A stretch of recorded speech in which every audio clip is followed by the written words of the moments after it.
We're on. All right, Shop Class Podcast. Tonight, we got a special guest, JT Kostman. He is a AI expert and also very diverse background. He's got a military background, but also he's a psychologist and also a maker and a mechanic as well. So I met him because he took my, what did you take, my welding class as well as the electric vehicle. Also, I took 2 welding workshops and your electric vehicle class. Yeah, it was awesome. Awesome.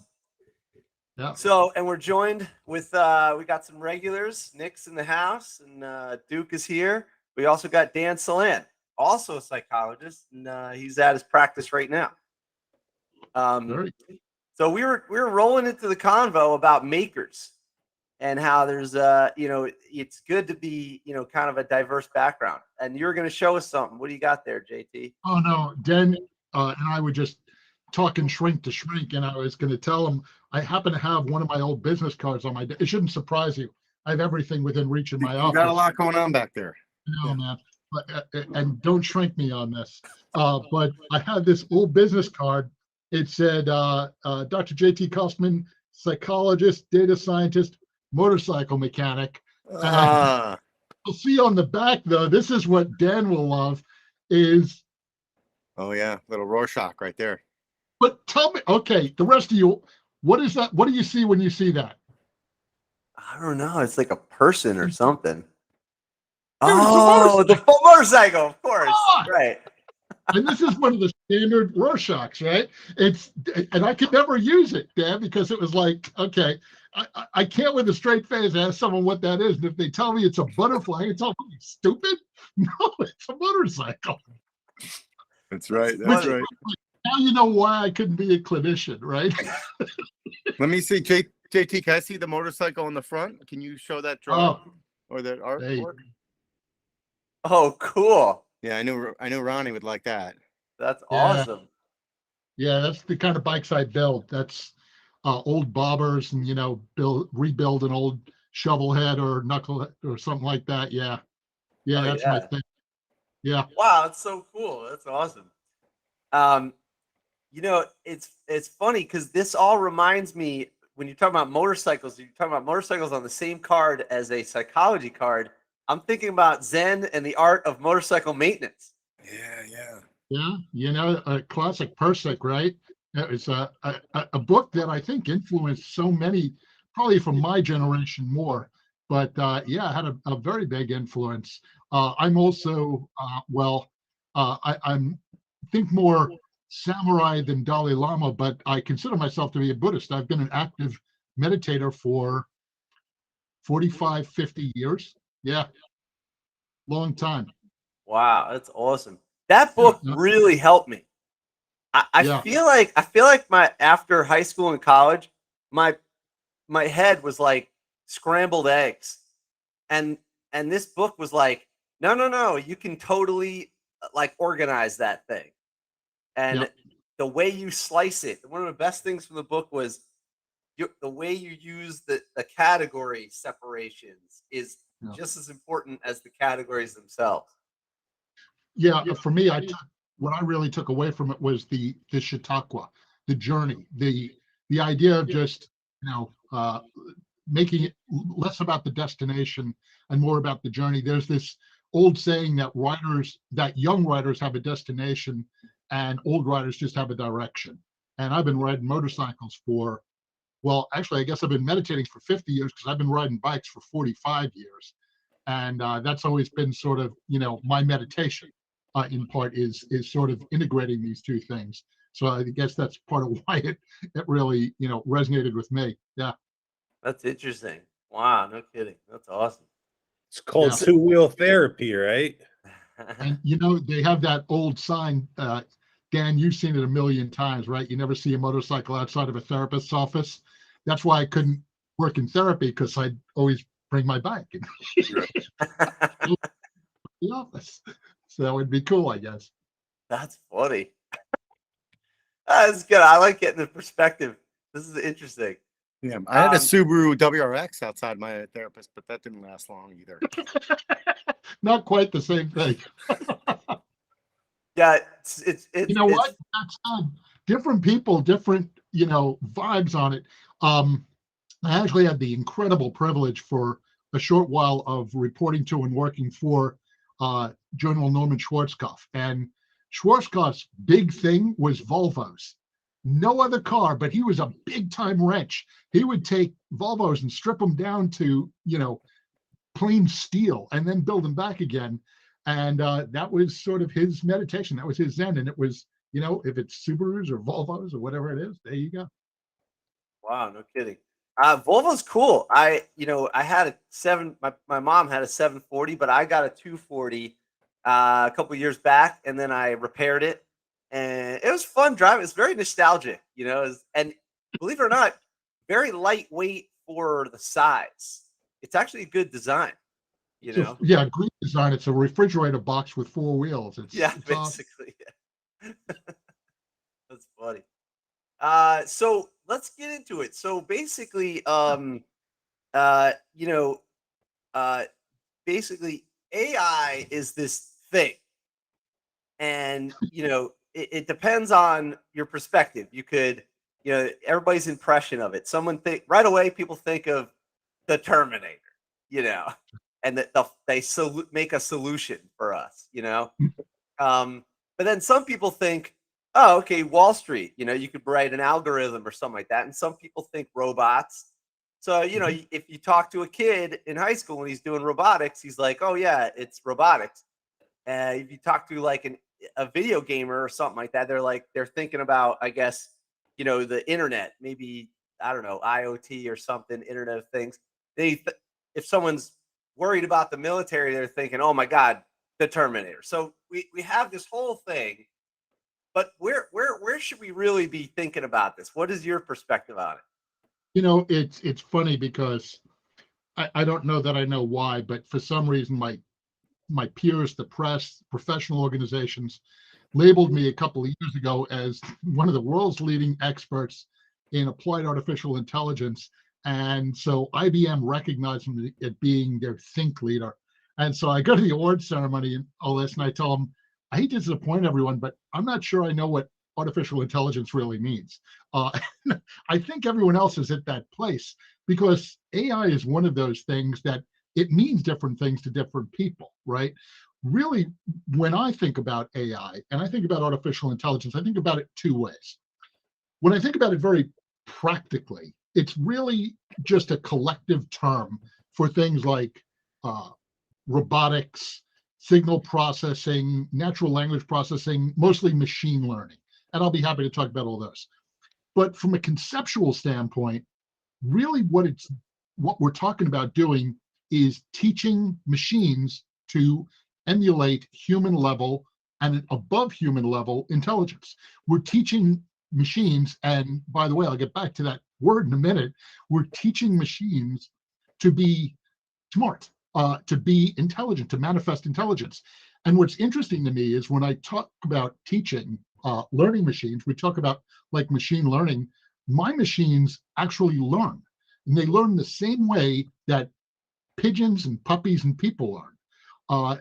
Exactly the same, the same sort of concepts. Daniel, you're a psychologist, go back to Skinner, right? And behaviorism. It's the same sort of a thing, operant conditioning, reinforcement learning. And in fact, we refer to it as reinforcement machine learning, one of the major arenas that we use to train our machines. What we'll do is we'll basically tell the machine what we want and then let it make mistakes and get it right eventually.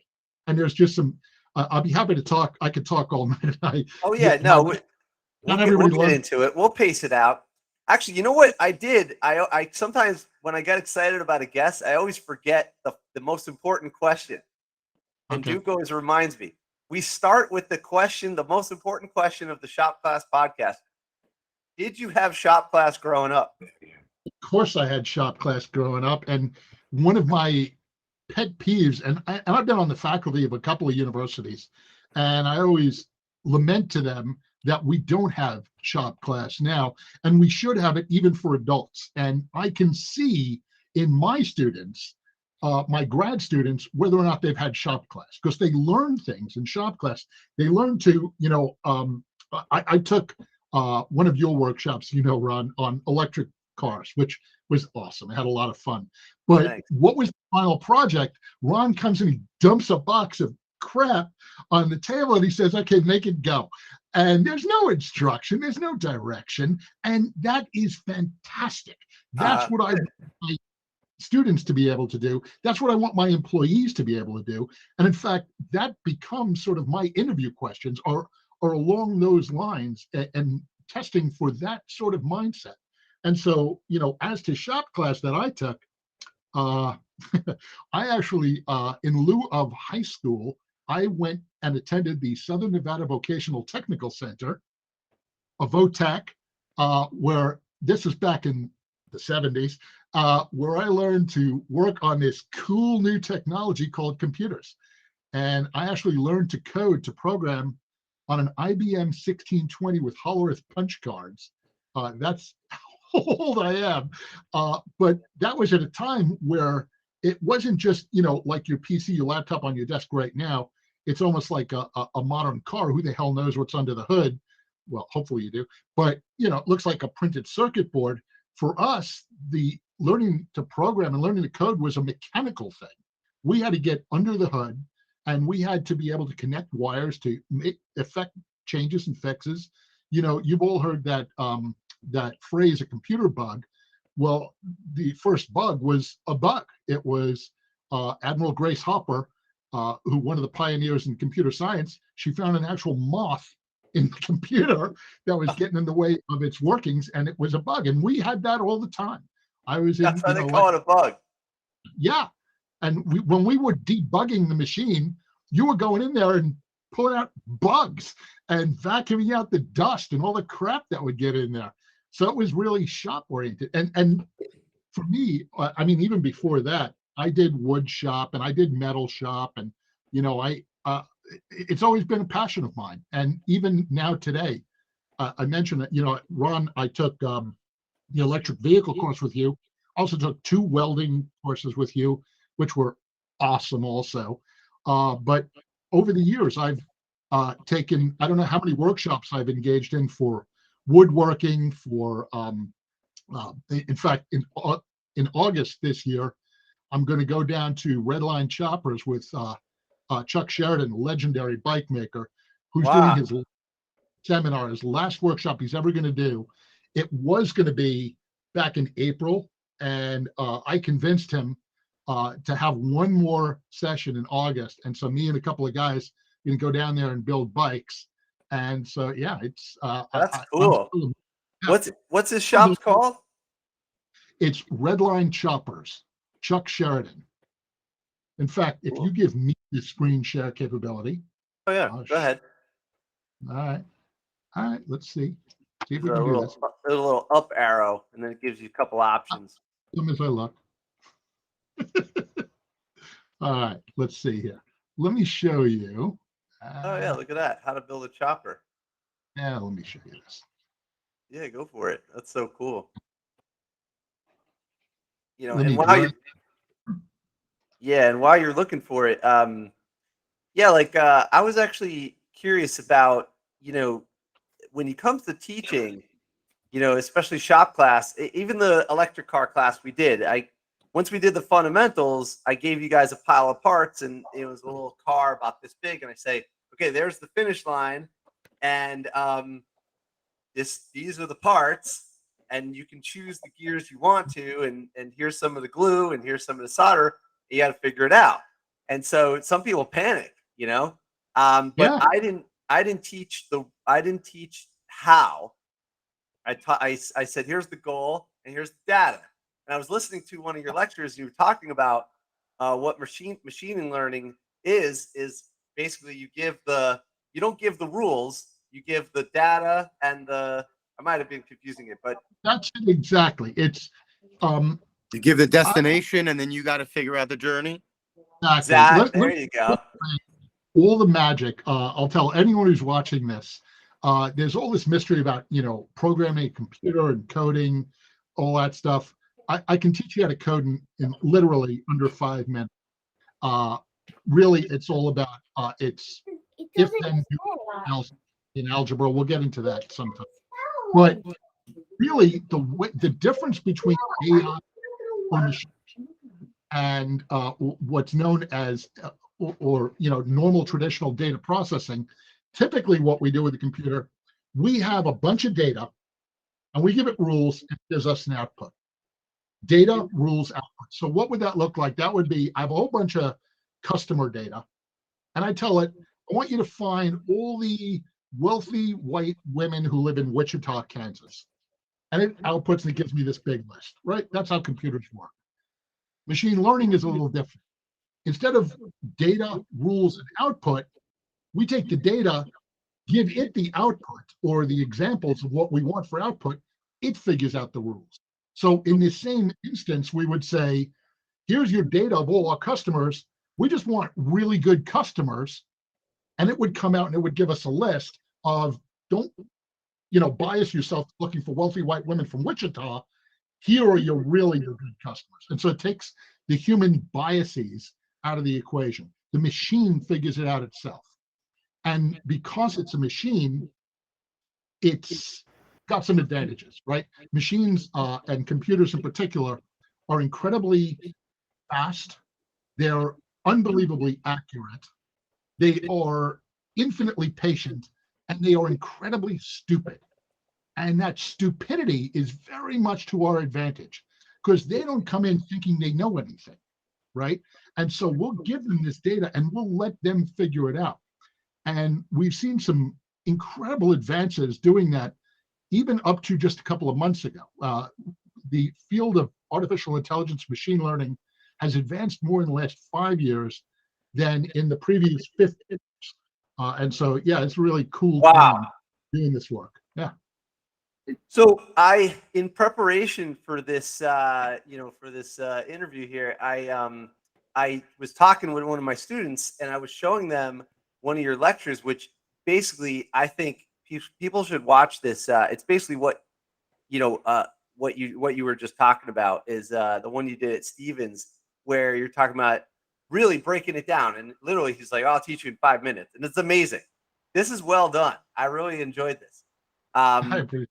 Yeah. And so, but then one of the students said to me, basically you don't tell it the rules. So he showed me this on the YouTube. There's this guy named Code Bullet or whatever. That's his YouTube channel. And if you look, it talks about like an AI learns to walk. And so he describes what he's doing. And what he does is he has this thing try and learn how to walk, but he doesn't tell it how to walk. He just says, okay, here's the rules. And then it just goes through the whole thing. And he shows you the iterations of basically the parameters. He keeps changing the parameters. And it's really interesting to watch. And these are like, he also added a laser in case to speed up the process. Well, but let me show you a very, see if I can share this with you. Let's see if I can. And I'll show you a very practical example of that. Let me see. Yeah, sure. I don't have that. Never mind. Let me see if I can share this with you. All you got to do is hit that up arrow in the box, and it says "Present now." You got my. There you go. That's it. All right. So this was robots when I was a kid. Right? Oh yeah, this is like James Bond. The Robot, Forbidden Planet, 1945. Okay. This is the DARPA challenge in 2015, 2016. Big government.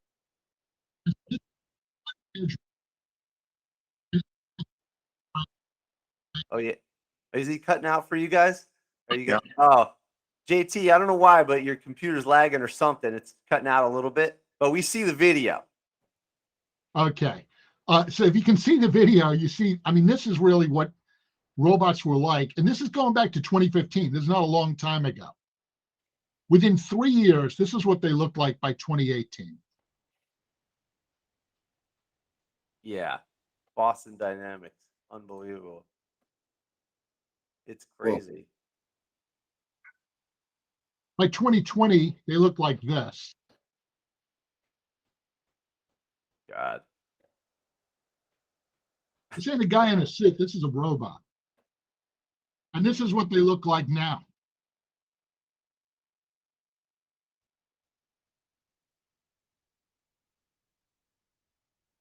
Oh my God.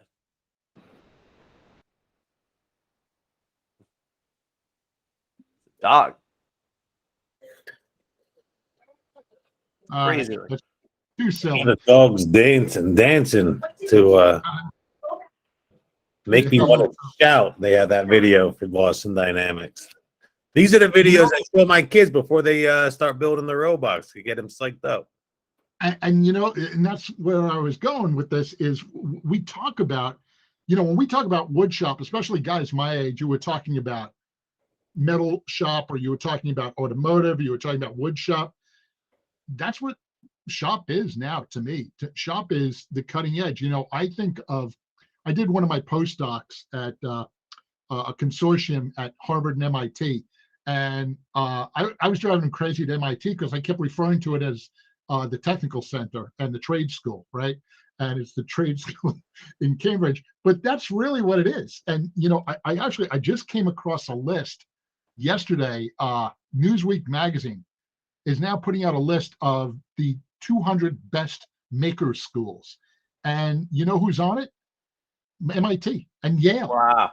Wow. There's, you know, and the way I found it, my wife and I took a little trip up to Newport earlier this week, and we're walking past this place, IYER, and I never heard of it, and it's a technical school. So I looked it up, and it's boat building, and it was like, okay, that's really cool. And you know, it really brought to mind for me that we always used to think of the trades of kids who were taking shop, of people who were going this path as sort of the, you know, the second class. That was going to be the kids who couldn't cut it, the kids who couldn't make it to college. And that's so bullshit. It's such a narrow way. Amen. But you know, doing the mea culpa, I think even the shop teachers sort of accepted that for years. It was like, you know, all right, we're where you would route, you know, the kids who they're not going to make it, you know, and this is just an alternative path. And it's just so not true. You know, look, I'm a big fan of higher education, heaven knows. And I'm not going to say it's not for everyone. It's just not as attractive, as interesting to some people. It wasn't for me. I didn't finish my first PhD till I was 40. I loved that track. And, you know, here I am in my semi-retirement years going back to it. You know, what am I doing in my time off? I have a great wood shop on the lower level of my house. I have a motorcycle shop at my California home. This is what I do. It's actually, here's my mug. It says my retirement plan: ride, wrench, relax, repeat. My life. That's awesome, man. That's awesome. Yeah, I grew up in the 90s, and I graduated high school in 95. And if you worked with your hands, it was like a horrible thing, just around the people that I was surrounded by. And the schools didn't have shop. They got rid of it. And most of the schools did. And then, they just put this fear, the fear of that you're going to fall off this cliff if you use your hands. Then, a lot of people, they got lucky. Maybe their parents worked on cars or whatever. I had to go to junkyards. I would go to the junkyards and I would walk around. They thought I was stealing stuff, and I had to, I finally got the confidence to build to buy an old car and work on it. And that was like a game changer, for me. Yep.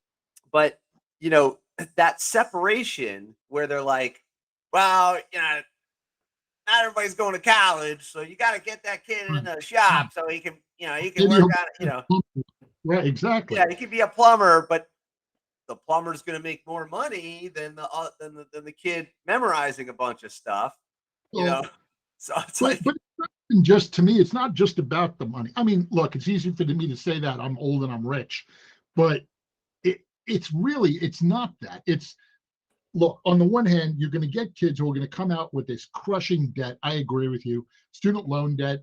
The last numbers I saw, the median ROI for a bachelor's degree is high. It's almost 300% return on the investment of going to college. That's great, but it's going to take you 15 years before you start making that. And so for years, these kids are suffering under that crushing debt, which is fine to me if you're getting a degree in something you love.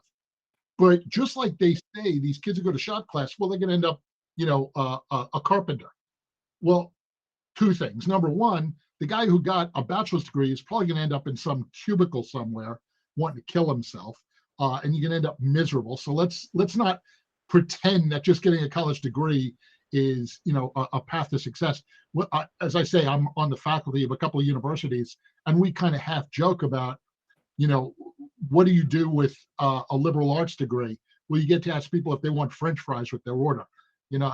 That's what, a degree in English Lit is really going to prepare you to do. I mean, unless you're going to teach, unless you're going to go on and get a master's or PhD, it's not going to get you something. So let's not pretend you'll make more money if you go to college. And so let's not pretend it's about the money. And even at that, do you know that old story about the MBA and the fisherman? No. Well, let me tell this story real quick. Go for American business. He goes on vacation and he's in this small coastal village, and he's at the dock, and this fisherman comes up in a small boat, and he has a couple of large yellowfin tunas in the boat. And the guy compliments him on the catch, and he says, "Wow, that's amazing. How long were you out there?" And this little fisherman guy says, "Oh, just a couple hours, hour or two."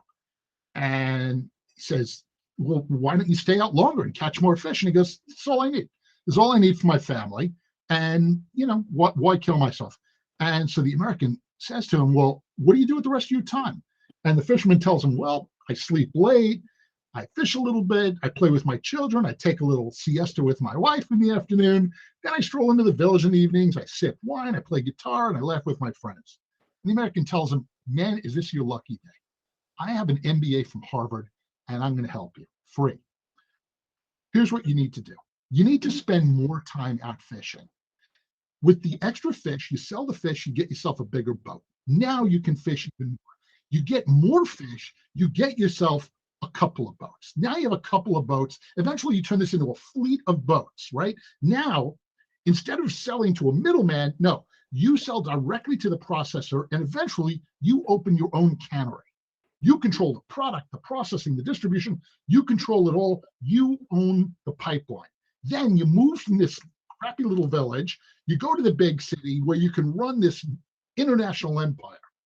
And the fisherman's sitting there, goes, "Wow, how long do you think that'll take?" And he says, "I don't know, 15, 20 years. And he says, "Wow, but then what do I do?" And the MBA says, "Well, that's the best part. When the time is right, you declare an IPO, you sell out all your stock, you're rich. You have millions of dollars. If you had millions of dollars, what would you do?" And the fisherman said, "Well, if I had all that money, I think I'd retire to a little fishing village where I could sleep late, fish a little, play with my children, take a siesta with my wife, stroll into the village, play guitar." And so Yeah. you say to yourself, use me as a counterexample. I worked my ass off. I worked very hard my whole life. I don't regret 1 second of it. I had a blast.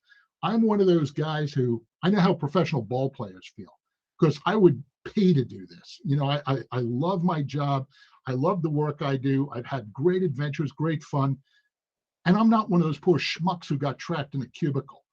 If I had to do all the work I did to end up with that, as opposed to getting to work in a wood shop with my hands and do the stuff I do on the weekends, why don't I just do that? Right? Yeah, I got you. Yeah, it's like just do what you need to do. Yeah, it's interesting. People are going for, I mean, capitalism's awesome. But right, like, if you just you gotta enjoy the journey. And it kind of, a similar thing happened to me a little bit. So when I went to college for product design, and I thought, okay, well, I want to work for a car company or a product design company. And I got into these offices, and it was terrible. You know, they would put the sales team against me, which was weird. They didn't like me talking to the repair department and the product line, so the assembly line and the shipping department. But I was like, that's where all the research is happening, you know? And so it was just a weird situation. So I took a step back and I was like, okay, what do I really want to do? I just want to like draw stuff and build it. And then my friend was like, dude, like, short story, dude, that's a job. I was like, wait, really? He's like, yeah, you could be a shop teacher. I'm like, what are you talking about? You know? And so like, you just boil it down to what you actually want to do. And, you'll find a better path.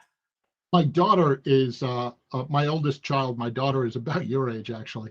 And she had a similar experience. She had gone to college. She thought she was going to get her undergraduate and then her graduate degree in marketing. And she got into a good college and, did it all right. And she's in for, I don't even think she finished the first semester. And she calls me up and she said, Dad, I made a mistake. I'm supposed to teach. Not I would rather. That's what I'm supposed to do. She has her master's in education. She teaches special needs education as the patient of a saint. She loves it. She's completely fulfilled. She'll never make big money. I mean, she will when she inherits from me and her mom. But, she's happy, right? And she's doing what she wants to do. My son did the same thing. He got degrees in journalism and ended up traveling around the world and meeting interesting people. And, who cares? Put your passions there first. And the other part to that also is, not for nothing, but that college path, yes, alternatively to the cubicle, it could lead you to the corner office. I got very fortunate. I was in the C level in 2 Fortune 50 companies, at Samsung and also at Time Inc. Time Inc. I was a member of the XCOM, the executive committee. Me and there's 15 of us who are running this, 16th biggest company in the world and making a great living. And we had tens of thousands of people who weren't in that room, right? Many of whom I'm sure were miserable. And they're just cranking it out. Well, the other side of that is, if you want to pursue the crafts, who's to say you can't think of yourself more as an artisan than as simply a craftsman? My local mechanic, literally just down the block from me, he cares. He's incredible. The guy is a maestro with a wrench. And as a consequence, he takes care of both Batmobiles. He has a picture. If you look at Sonono Gas online, you'll find a picture of, on his lot, he has 2 of the Batmobiles that he takes care of. He loves his job, right? I mean, the guy gets to work on the Batmobiles, right? That's very cool. There's right by where you are, where you teach your class, there's a bike builder who does this amazing work. I was just checking. Let me see here. I think I have his name somewhere in my notes. There you go. It is Tribal Iron Customs. And it's just a local chopper shop, right? It's, well, you and I, we're within decent driving distance. I'm about an hour away from OCC, Orange County Choppers. If you're going to become a mechanic, why can't you become a super mechanic? If you're going to become a carpenter, why not think of yourself as a craftsperson and build furniture and produce some of these things that are the envy of all? And it's no more challenging to rise to those levels than it is to rise to a level in a corporate organization. In fact, I'd argue less so, because there's no one like your experience, Ron, where everyone else is, this Game of Thrones bullshit that goes on in corporate America. If you decide you want to work in wood, you want to work in metal, you want to do whatever you want to do and pursue that path, there's no one who's trying to keep you down. Yeah. Interesting. Yeah, it's wild. Yeah, and it's so why do you think that there's been this such, like, if you could guess, why do you think there's been such a negative, like in the 90s when they wiped out all the shops? You know, because it's clearly like here you are speaking passionately about it. Everyone in the room here knows about it. All of us here went to college, but also work with our hands. And so what do you think happened there? And the only reason I ask, doesn't matter, it's water under a bridge, but just in case that creeps back in again, maybe we could sniff it out early and find out what the deal was. Well, I think there's a couple of things. It's a great book, Shopcraft as Soulcraft. If you haven't read it yet, Matthew Crawford, great book. And it's basically this guy who was an electrician, and then he goes and he gets his degrees and he gets a PhD, goes to work for a think tank in DC, freaking hates it. And within like 3 months, he quits and he opens a bike shop and he starts building motorcycles. And he talks about his journey in the book, and he talks about why. And he lays, I think, too much of the blame, but he lays all of the blame pretty much on Henry Ford. And he says, you know, Ford wasn't able to get people to work on an assembly line because assembly line work sucks. And who did he need? He needed all these craftsmen. And so he paid them a very high wage, which we talk about. Ford, you know, paid this high wage, but he sucked out all the craftsmen and working in his factories. I actually think it's deeper than that. If you look at the roots of this, and I've given this a great deal of thought, this is really, I think, believe it or not, vestigial of the caste systems. If you look back at the ancient caste systems, and I'm going back even before the Indian caste systems to the Egyptian caste systems that were erected even earlier on, we had these tiers, right? And in all of them, we put teachers and scholars and priests and judges. They were the Brahmin. They were at the top. You go down under that, and in the Indian system, you'd have warriors beneath that. Beneath that, you'd have farmers and you'd have merchants. Beneath that, now you'd have the craft workers and the laborers. And I think those have become cast into those same tiers. I do a lot of speaking. I speak at a lot of different conferences all around the world. And for a very long time, I've been keynoting at conferences in India. And I love working in and with India. I've been running teams out of India for 25 years. Love the people, love the culture, love being there. But I'm struck by the fact that when I go there, I share the same joke with the audience, and it gets a laugh every single time. And I tell them, you know, I don't know as much as I would like to know about Indian culture, but I do know that for an Indian mother, there are only 4 possible occupations. You can be a doctor, a lawyer, an engineer, or a disappointment. And the audience dies laughing because it's so baked into the culture, right? If you are a carpenter, you're a disappointment to your mother. And I think that's true in a lot of cultures, right? I mean, you tell an Irish, an Italian, a Jewish mother, heaven help you, you know, I'd rather be a plumber than a doctor. That doesn't fly. And so this is baked into us from the time we're children, but only over the last 75 years, right? It used to be when my great-grandparents were coming up, being a finishing carpenter was, you know, the whole community would look to you. Oh my goodness. And I've known some, you know, steam fitters, some machinists, some people who are truly gifted in their fields, who 100 years ago, we sort of changed the caste system. And part of the idea of, especially of America, of the United States, was the notion that, in theory at least, we don't have a caste. But we've reintroduced that, haven't we? You know, now it's, you know, you tell a kid coming up, would you rather be, you know, Bob, who lives down the block and does this incredible, he built this live edge table for us, and it's just magnificent, or Elon Musk? And I know Elon Musk. Elon Musk is an asshole. Why would anyone want to be Elon Musk? You know, well, no, which I also don't get. I mean, how many planes can you have? How many homes can you live in? You know, anyway. That's what I think it is. I think it's, yeah. Yeah, I could see it's a caste system. Yeah, it's like you know, looked down upon if you work with your hands. That was the feeling I got growing up, which I was like, that's crazy. I luckily I was just compelled. None of that mattered, even though that was surrounding and whatnot. There was nothing I could do. I was drawn to it.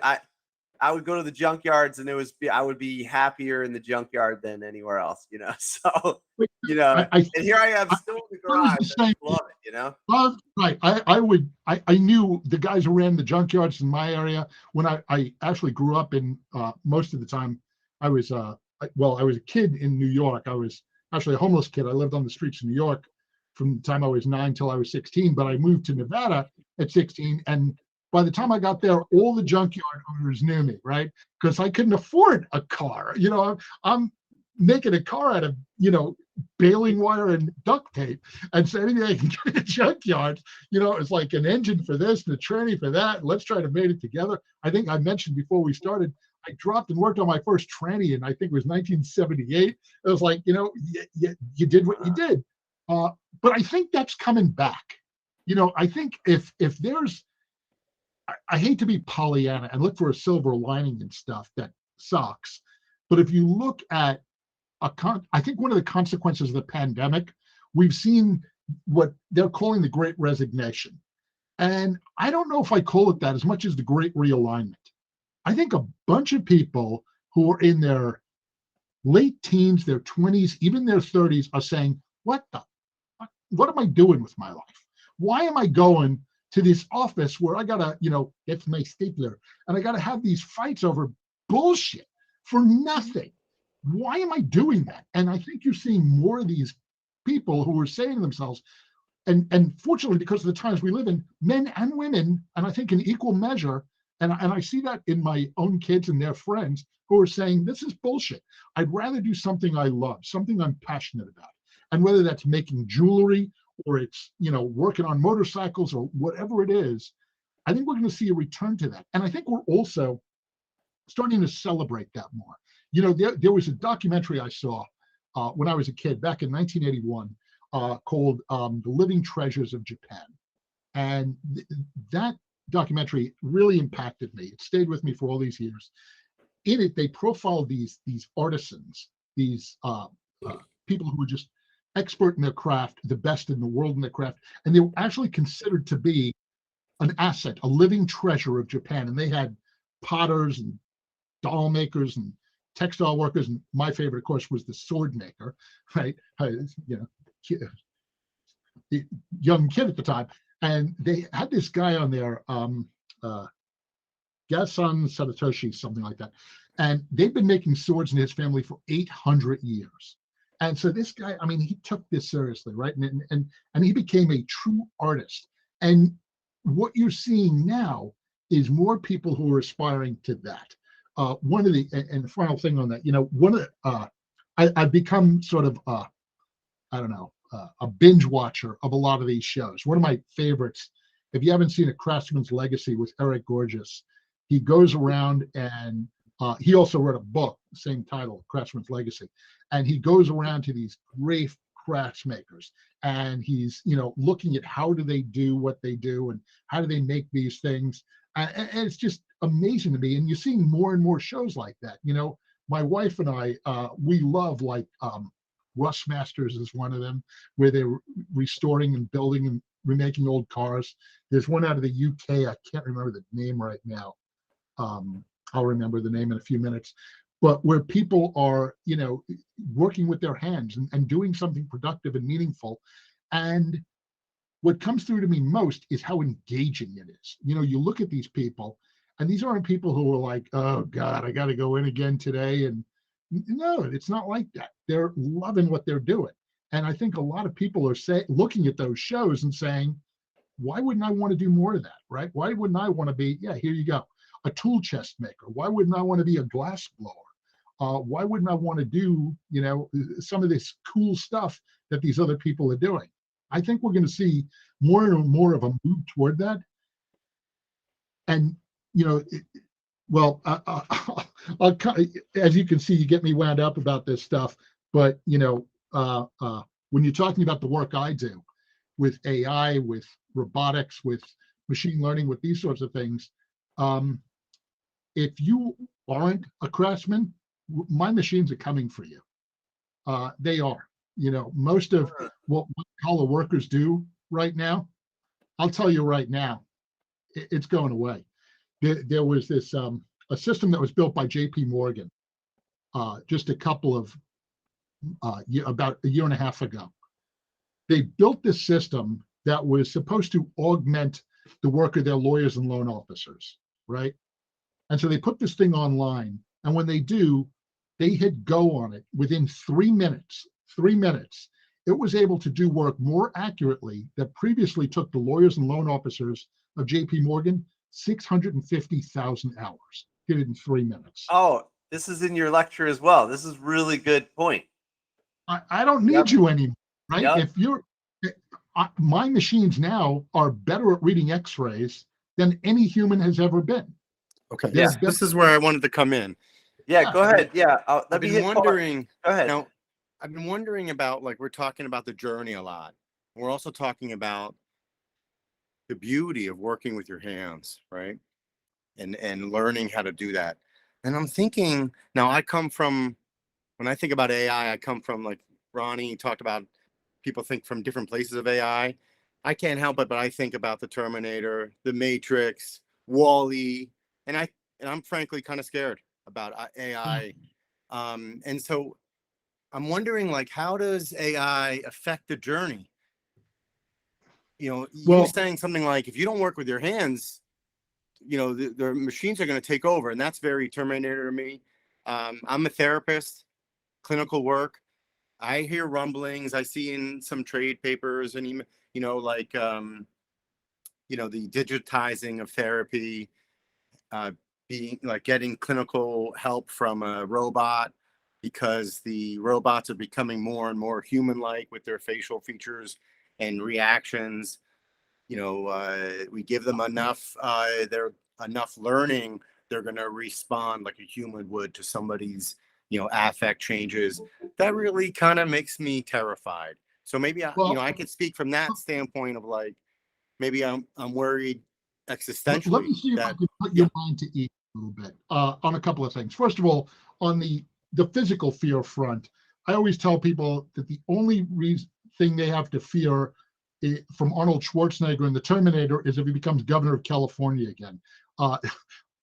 That idea of sentient robots eating us and killing us is absurd on its face. I'm working on an article now that I've been working on actually for about 2 years, and it keeps shifting on me, so I have to keep coming back to it. The tentative title was 18 Reasons Why, when it comes to AI, Elon Musk is full of shit. And I have to keep coming back to it because I'm now at 25 reasons. And I keep having to add to the article. It's total bullshit that when we worry about a sentient AI taking over and eating people, ridiculous. And I'll get back to that in a minute. But more to your point, Daniel, there are really two dimensions to that, right? There is, on the one hand, you're talking about them taking over the workforce and putting us all out of work and putting us on the curb, which, incidentally, we had the same concerns about the plow, and we had the same concerns about electricity. We had the same concerns about microwave ovens and dishwashers and washing machines. Technology has always been there to do the work that we humans find dirty, disgusting, dreary, or undesirable in some way. That's what technology is. Technology is to do the stuff we don't want to do. So I'm not as worried about that. And in fact, to that point, I wrote an article a couple of years ago called that I titled "Robots Will Never Take This Job." And I wrote it as an homage to my wife. My wife is a saint. She's, for the record here, and this is on tape, I have had this weird, wonderful life. I've known Nobel laureates and Fields Medal recipients. I've literally met every president since Ronald Reagan. I've known kings and queens. None of them hold a candle to my wife. My wife is the most unbelievable person I've ever met. Smartest, wisest, kindest person I've ever met in my life. We've now been married, as of last week, 40 years. 35 years. Shouldn't say that. It feels like 40 now. 35 years. And my wife is also a nurse. She's not just a nurse, she's an ICU nurse. She's the one who is there when you are the sickest, the most hurt in your life. And she's been a nurse for 40 years. So 5 years before we met, she was a nurse. She even stayed a nurse through the COVID pandemic. And I have been begging her to retire for 25 years. We don't need the money, but she can't quit. This is who she is. And the reason I wrote this article was I made the point that my machines, the robots, the algorithmic bots, these sorts of things will probably be able to do 90% of what my wife does within a very short span of time, within the next 2-3 years. But that 10%, they'll never do. They'll never replace her compassion, her wisdom, her kindness, her humanity. Those things the robots will never replace. And so what I talk about when I talk about AI is not artificial intelligence, but I talk about IA, intelligence augmentation, and how we can use the machines' capabilities to augment what we do, to make what we do, to take away the crap work. All of you on this, well, you guys aren't necessarily corporate workers, but I guarantee you find any corporate worker and ask them how much of their job would they have go away by magic tomorrow? Probably 90%. Oh, I was going right? to say 90 right away. If I could tell machines how to do that, which by the way is more value to me as an organization, if I could have you spending that 10% of time, if I could have my wife now spend all of her time doing that 10% that only she's qualified to do, how much better quality care could she be able to give? And so Daniel, to your point, when you're talking about even things like in therapy, my shop, I run 2 shops actually. The one is called Protected by AI, and we also have a product we've developed called CodeLock, but I'm going to talk about Protected by AI. We do work with different companies and countries. We're working with the government of South Africa to battle fraud, waste, abuse, and corruption and ensure the equitable distribution of resources. Wow. We are also, to your point, Daniel, we're going to be working with the VA soon with a solution we've developed that we call AI Joe, which I think is a cute name. AI Joe is an AI-enabled chatbot that works with veterans who are at risk of committing suicide. We, you may, Daniel, remember Jerome Moto's work on caring letters and empathic communication. We use it, a combination of it. I was trained originally in ACT, acceptance commitment therapy, DBT, CBT, MOUSE. We use a collection of therapeutic approaches that are able to engage with the veteran. Now, does this replace a therapist? Absolutely not. Should it? Absolutely not. I can concurrently serve 50 million people. I can reach 50 million people at the same time. Would we say those people are better off not having any care? Of course not. And so if I'm able to reach them, to triage, to diagnose, to refer them on, those who need it, to more qualified help, is that a detriment? Is that a negative?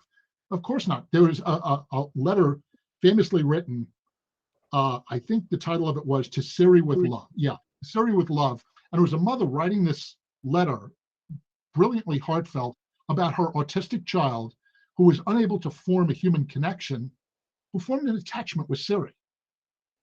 Is that a bad thing? I don't think so. I don't think so. And so I think if we look at AI and what it's capable of through this lens, and of course there's always fear of technology, right? You know, electricity. September 4th, 1882, you're standing down on Wall Street, and this is a time when homes are heated by coal and lit by lanterns, and the primary mode of transportation is fueled by hay. And, you know, don't get me started on the exhaust. A few blocks away, this young entrepreneurial inventor named Edison flips a switch at the corner of Pearl and Fulton, and he lights up Lower Manhattan. People were freaking out, right? People were freaking out. Not just the people who were in the light, the people who were in the dark looking toward the light.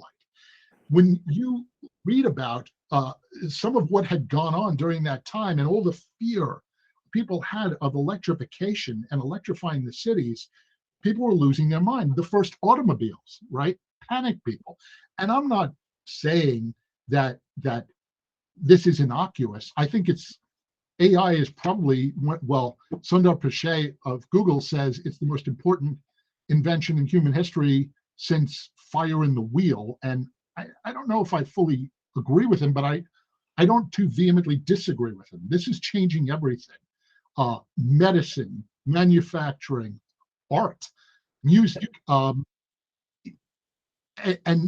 what is the one area it can't qualify in? Craft. It's what the people who are pursuing these paths can't do, which, by the way, it can do art. Art is different than craft. And I will argue, and I'm happy to have that conversation, that AI actually can be creative and can create art. Nice. So, okay. Hey, Oh, hold yeah, on. go ahead. Hold on, Ron. Go ahead. I'm Tim, by the way. I work in New Jersey. Basically across the state from From Ron. Jersey. I grew up outside of Princeton. I've been sitting here on my computer and I look at my watch and it was like 7:45. I'm like, I got a couple minutes. Next thing I know, I look at my watch, it's 8:45. I'm like, I missed the whole podcast.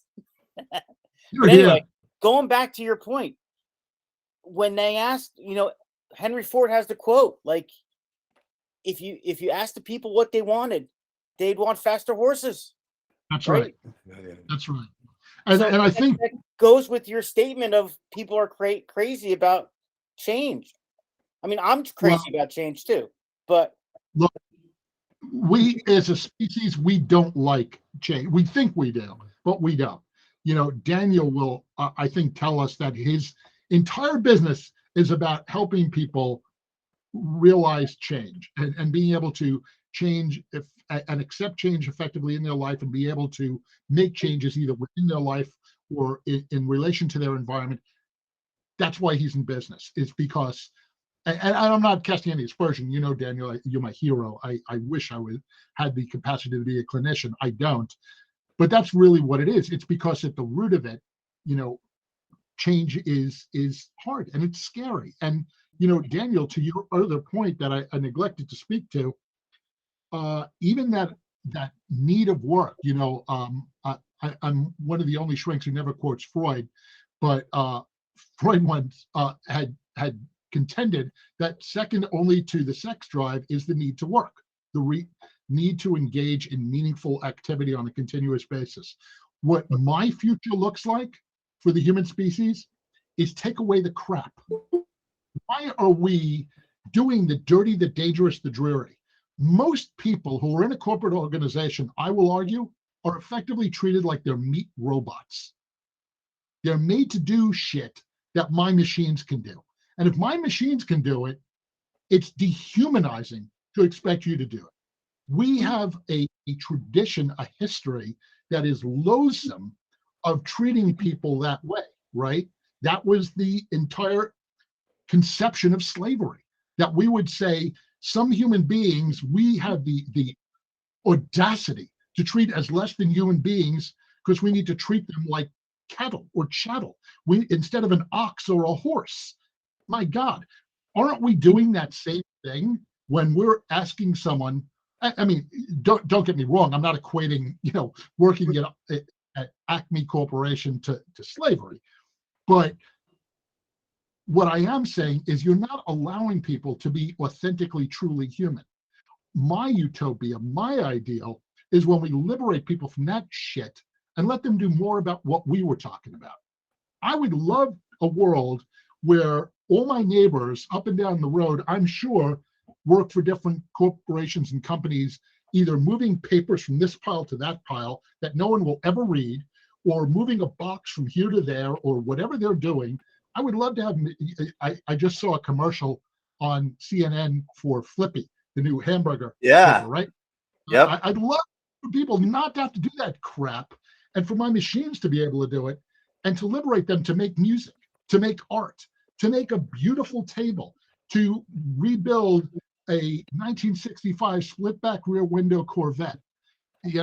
That's what I want to see my machines able to do. Does anybody else have questions? Because actually, this is the perfect setup for the next segue that I wanted to ask you about. If you do, just jump in. And also Alex Polynice is here too. And also I should say Tim has a Model T, a Model A, right? Not a Model T. Yeah, Model A. With a Woody, right? It's a Woody. The Woody station wagon, yes. Nice. So we're And, speaking. I'm sorry I missed majority. Oh no problem, no problem. Into that last statement. Basically, Anyway. the setup for the chapter we're kind of in right now. If anybody missed. Oh, also we got Yasa Evo. He's here, and he's works for Con Ed. He's an engineer. Oh, and Dan's got to go. Dan, thanks for joining us. Yeah, it's great. JT, nice to meet you. Good to meet you, buddy. Nice. Oh yeah, there you go. Tim's got the parts list and everything. That's cool. So the kind of the setup for this was basically that oh, and Mark Willie is joining right now. So we got a lot of people coming in and out of the room here. Be prepared for Mark Willie. Oh, he's the best. So the setup for this is basically that I was asking you, you know, what happened? Why did the shops get decimated in the 90s and whatnot? And this is kind of, you know, you're saying how there is this, you know, need, and it should be you know, looked upon as a good thing.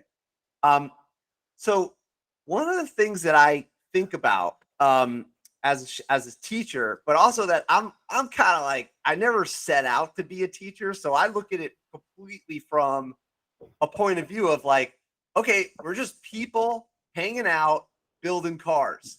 That's all I'm looking at. You know, so when I see these kids doing like the test scores and they're trying to study for the SATs, my premise is that, like, this is what I think about it. I want to know if I'm right about this and what to do about it.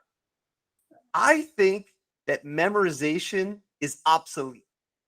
I think that any repeated task, you ask a kid to do something that you already know the answer to and you already know how to do it.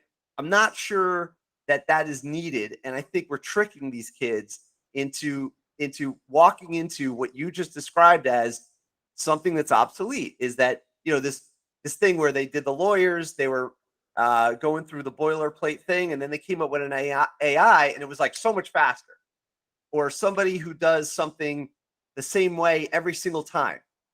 So I was thinking about that for years, and I finally thought of this separation. And this is what I was thinking about, is that, am I right?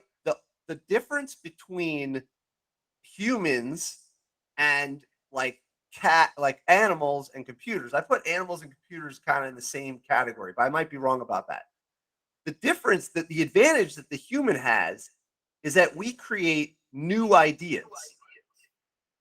So we've got these new ideas, but a robot or a dog or a cat, they won't come up with something new. They might solve problems, but they're not going to come up with a new idea. So what I convey to my students is, don't memorize anything, because that's gone. What you really got to do is, we'll give you like the premise, and you got to come up with a new solution to solve it, and you got to do it in a competitive way. Am I right about this premise? So let me see if I can simultaneously agree while disagreeing while agreeing. So we'll do all three. And without a net, I'm going to do this on a high wire. So let's do it. As to your question, is memorization obsolete? No. In fact, I think it's one of the things we've neglected. We remember pre-writing, right? The Homeric poems and all of what we now know as literature were just memorized, which is inconceivable to us now, that humans have this capacity for memory. And it's something that it's just a fun thing. I teach my students now, and I'll even in conference sometimes, I'll tell them, if I told you I could give you a list of 30 items and you could remember that list forward and backwards and from anywhere in the list, and you remember it a year, 2 years, 5 years from now, would you believe me? No. Okay. In 10 minutes, I do that, and I teach them how to do that. I'll run into these people at another conference, some of them 5, 6 years later, and they'll recite the whole list. That's great. It's great to be able to build those mental muscles for us. That's a different question than the one you're asking. So that's where I can disagree, but agree with you. What you're talking about is not memory, it's regurgitation. And so what you're saying is, is it important that people should be able to give you factoids, right? That they should give you, what year was Socrates born? Who gives a shit, right? I'd rather know, what I'd rather hear from you, and I always tell my students, I don't want you to regurgitate. I don't want you to just feedback. I don't believe in standardized tests. I don't even believe in multiple choice tests. What I want to hear is your mind, right? I want you to share your mind with me. And so what I'll tell them is, Socrates, Plato, and Aristotle, distinct people, distinct perspectives. How? Why? Talk to me about that. That's a different thing, right? It does require memorization. It does require an assimilation of information. To your point, also an integration of information and an ability to take all those disparate facts, concepts, ideas, integrate them and come up with something out of it, right? And so I think of it almost as a good chef. You shouldn't be able to tell me it was, 2 teaspoons of this and 3 tablespoons of that, whatever. But you should be able to take those ingredients and make a beautiful meal out of it. Fantastic. Share that meal with me. That's a very different thing. That said, and so here's where I agree and disagree with you again. No, it's okay. I like that you separated it out. I do think there's good craft, like not craftsmanship, but like working towards something, learning something. I agree with that. But I like that you separated regurgitation from memorization. I think that's a better clarification of what I was kind of asking. Well, and to that point also, I think we're living in an age now where, and there was a famous book, something to the effect of, is Google making us all stupid, right? And I think it's very much the opposite. I think of Google and these capabilities as an externalization of our brains. We're living in an age now where the phrase, I don't know, is no longer acceptable. My wife and I, because we're of a certain age, we play a game where we say, Alexa, how old is Burt Reynolds? Burt Reynolds died on September 6, 2018 at the age of 82. Dead. He died at the age of 82. I can no longer say I don't know that. We have, shut up. We have, the whole house is wired. Alexa is ambient, mostly because it entertains my grandchildren. Any room in this house you go into, you can just ask her a question. And I even have, you can't see it from here, I have a robot with a facial recognition, and it'll turn to you. It knows who you are, so it'll address you by name. Hi, JT, how can I help you today? And it's Alexa is the engine that's driving. It's just fun and cool. But we now live in a society where you don't have to have the memorization of those sorts of things. My challenge is when you extend that thinking into things like math, right? You're currently teaching in a high school environment. I will guarantee you sometime within the last few months, someone has said, why do we have to learn this stuff, right? We're never going to use this in real life. Something like algebra. Well, yes, you do. You use algebra every damn day. And you can learn to use these things. And even if you don't, we are exercising your mind, right? Should you remember how to, the formula for a quadratic equation? I don't remember it. I'm a mathematician. I look the damn thing up if I need it, right? But can I multiply 3-digit by 3-digit figures in my head? I can, because that is a great exercise for me, right? It's a great exercise for my mind. It's like playing chess. My computer can play chess better than I can, but it doesn't mean I don't enjoy playing chess, and it isn't good for my mind to develop my game. No, that's fair. That's fair. My concern was more of like, there's a huge emphasis on testing. It's massive. It's every year it's worse and worse and worse. They interrupt the classes. They change the schedule of the school. We got kids crying over test scores, and I'm just like, hey. And they're not learning as a consequence. We're teaching them the test. That's a vestige of No Child Left Behind. And when we came up with this notion, which I actually think was right-minded, and I think it was well-intentioned, But like so many things, the road to hell is paved with good intentions. I think when they first came up with No Child Left Behind, when I was a kid, and I mentioned, in passing, I lived on the streets from the time I was 9. My teachers thought I was a moron. I thought I was a moron. I didn't realize I was smart until many years later, because, school bored me. I figured out calculus on my own in the library when I was a kid. But it had no application in the classroom. It was just fun and it was interesting to me. And I liked reading Martin Gardner and his work in mathematical puzzles and those sorts of things. And I developed what skills I had outside of the classroom. And I grew up in an era before standardized testing, before No Child Left Behind. And as a consequence, I was left behind, right? And so I think when these laws came up, when these new regulations, these new notions came up, it was to not let kids like me get lost to the system, get left behind. And again, I think they were well-intentioned, but we went, like with so many things, way too far. And so what we said was, learning is irrelevant. Your ability to pass the test is all that matters. Why? Because the school's funding is predicated on that. And what do we all do in all societies? We go where the money is, right? And the schools are no different. The schools, teachers want to get paid. It's a good thing, right? You'd like equipment for your shop. You'd like to be able to, have the roof not leak and be able to do the things you want to do. Well, if you want that money, it's gated and it is meted out to you as a consequence of how your kids do on these tests. Now, the counter argument to my argument is, well, we don't have an alternative. And that's the best thing we have. And it reminds me, do you know the old joke of the drunk and the keys? So there's this this drunk who's on his knees, hands and knees in the street, and he's looking around for something. A cop walks by. What are you looking for? And he says, I'm looking for my car keys. I lost them. The cop gets down on his hands and knees. So now you know it's a joke.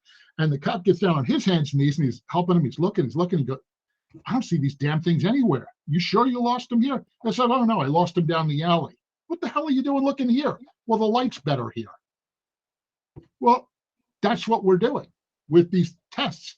We're using these tests because that's what we have, right? And so we're saying, let's give them tests, and that way we'll know if they're being left behind or not. And we're doing it counter to and in place of real education and really learning. That said, I don't know what the answer is. If we get rid of these standardized tests and we say, let's just go back to really teaching, we leave it to the caprice of every teacher. We all know, especially once you have tenure, the teaching quality may vary slightly depending on which organization you're with. Look, when my kids were in elementary school, we had one of their teachers they called Mr. Bubbles. And this guy, he was built like a snowman. And he was famous for his pants would fall down all the time. He wasn't a flasher. He wore these big old boxers, but he was just this slob. And he would sit at his desk and read a newspaper. He didn't give a damn. He was tenured. What could you do to him? And if we were to trust Mr. Bubbles to teach and we didn't have any standard, what would we end up with? Yeah. Just to talk about the Mr. Bubbles for a sec. Yeah, I think, the schools are kind of based on chance. And, you get lucky with a good teacher, you don't, there's really no, there's no winning. It's not like a design, and they're not looking at the right feedback. Like you said, the flashlight's in the wrong area. They'll get the test scores. They don't interview alumni, which is wild to me. There's all this data. They don't even ask for it. So anyway, but let me pause here because I think we got Alex has a question and Tim's got a question. So whoever wants to go is fine. Let me go first. I'll go first. Sorry, Alex. I'll cut you off there. The first thing was that when I was in high school, back in the 1990s, we took a test called the California Achievement Test. Oh, yeah. I don't know if anybody else took it. I don't know what they were gathering with that data. I don't know whether it was placement, and I don't know whether it was, for the good of the nation, if you will. But they were doing standardized tests back in the 1990s when I was in school. It was not. We've been doing standardized testing since the 70s, but in earnest since the 80s. And in essence, what are they doing with the data? The short answer, hand to God, nothing. I did some work once with those guys up in Princeton, I forget their name right now, who create the SAT and the ACT. I will tell you, I've looked at the data, and the predictive value of those tests, zero. All they predict is whether or not your parents have enough money to send you to Kaufman Learning Center or one of these test prep places. That's the only thing they predict. That's ETS. Same with, ETS, thank you. And the same with those tests that you took in California. In essence, what they were doing was they were trying to level set and without getting too far down the rabbit hole, in what's called psychometrics, there is a concept called item response theory. And what you're doing is, here's the simplified version. I give you a test, and it's got 100 questions on it, right? Everyone who gets a really good mark, all the smart kids get this right. All the dumb kids get this wrong. All the kids in the middle of the road, some of them get it right, some of it get wrong. That has good, what's called discriminant validity. And so I'm able to say, if on that question, so you got a 90 on your test, and you got this question right. Someone who got a 50 on their test, they always get that question wrong. That's a good question, because now I know it can differentiate the people who are going to do well from the people who are going to do poorly. When you were taking those tests in the 90, they were simply creating a database for that, to be able to assess these items, these test items, against one another. So I took this California achievement test, but I was in New Jersey, so I don't know. I don't know where it was, but I don't know whether this was a nationwide test, which I'm assuming it was. It was like ETS. It was just another one of these corporations that happened to win a bid with the Federal Department of Education. That's really all it is. Okay, they just replaced California or whatever the hell it was. So the other point, the reason why I raised my hand initially was, Ron was talking about the doing away with these shop programs. It was the first thing they got rid of was Metal Shop. The next thing they got away with was Auto Shop. But on the other side of the coin, what did they do for the home ec? They got rid of sewing, then they got rid of foods. And now there's a lot of schools that don't even have the home ec program or the family consumer sciences too. So it's like almost hand in hand. Well, let me say something that's going to probably get me clicked off, and you're going to disconnect my feed here. You guys have to take some responsibility for that. I'm sorry, but shop teachers the world over accept that second-class citizen label. You just do. Where you're going to conduit the dumb kids, or the hopeless kids, or the kids who can't cut it in college, the kids who aren't good enough, and we'll accept that. I think, to me, part of it is branding, part of it is labeling, part of it is you have to change this idea from shop class rather, to artisan academy, right? To craft courses, to whatever the hell you're going to call it. You're not going to find any superintendent of schools, any board, in any school board you go into, and you say, let me ask you, show of hands, how many of you love your job, love what you're doing right now? You're full of shit if you just raise your hand, because most people don't. Most people hate what they do. Most people do. If you had a chance right now to do anything, what would you do? Well, I'd make custom guitars, or I'd make clay pots, or I would do whatever the hell it is, or whatever, right? For most people, most of them, if they're honest, will answer doing one of the things you teach, right? What you're doing is you're offering an alternative path to the people who can be more successful in a different direction. There was this famous book written in the 1970s by a guy named Lawrence J. Peter called The Peter Principle. I don't know if any of you are familiar with it. The Peter Principle, in a nutshell, it states, given the opportunity, all people will eventually rise to their own level of incompetence. And it sounded like a joke. And so he couldn't get this book published. It took him, I think it was like 60 publishers literally before someone would publish it. But he was serious. What he said was, and again, I'll repeat, given the opportunity, all people will eventually rise to their own level of incompetence.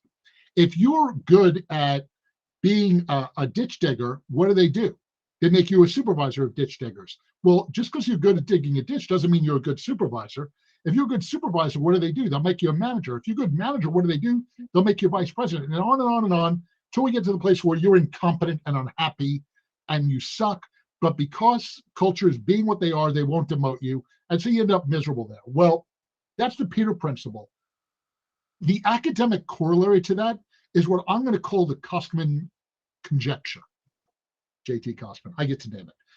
I think kids are pushed into a path they might not necessarily like, but one that either society tells them they should take or ones they think will make their parents proud, one they think they should take. I think it's up to shop teachers to say, guys, there is an alternative path to being happy in your life and leading a fulfilled life. And going to college ain't always the answer. And it has no reflection on brains. I'm the one to tell you, right? I've got more degrees than I remember. Maybe you'll remember the line in the movie Pretty Woman. One of my favorite lines, she says to him, I only went to the 11th grade. I'll bet you're really smart. How far did you go to school? And he said, oh, I went all the way. I went all the way and then some, right? I did postdoctoral degrees. I did all of it. One PhD wasn't enough. Working doing a second one. And I'm here to tell you, it is not the only path, right? Everyone on this call probably has a college degree, has a bachelor's degree or better. It isn't better, it's or more of that. And hopefully you're happy with that. But hopefully you've also seen that, guess what? The guy who is building motorcycles in this little shop in North Carolina, and he gets to do that every day, maybe even happier. And what the hell is wrong with that? And I think we have a branding problem. And I think what I would love to see is all the shop teachers in the US, seriously, I'm not making light of this. Why not create a consortium? Why not get together and do a couple of things? Number one, sharing curricula and sharing best thoughts and ideas and concepts is a great start. And I'm not pandering to Ron. I think these sorts of conversations are a great start. Start expanding this community and start inviting more people to the conversation. And then, you need better marketing. I got interviewed once by the Wall Street Journal, and I have this unfortunate experience with the press where they quote me accurately, and I often wish they wouldn't. But they were talking to me about, I ran the social media campaign for the 2012 Obama re-election campaign. I ran the social media strategy. And so they were asking me about politics and, branding and all that.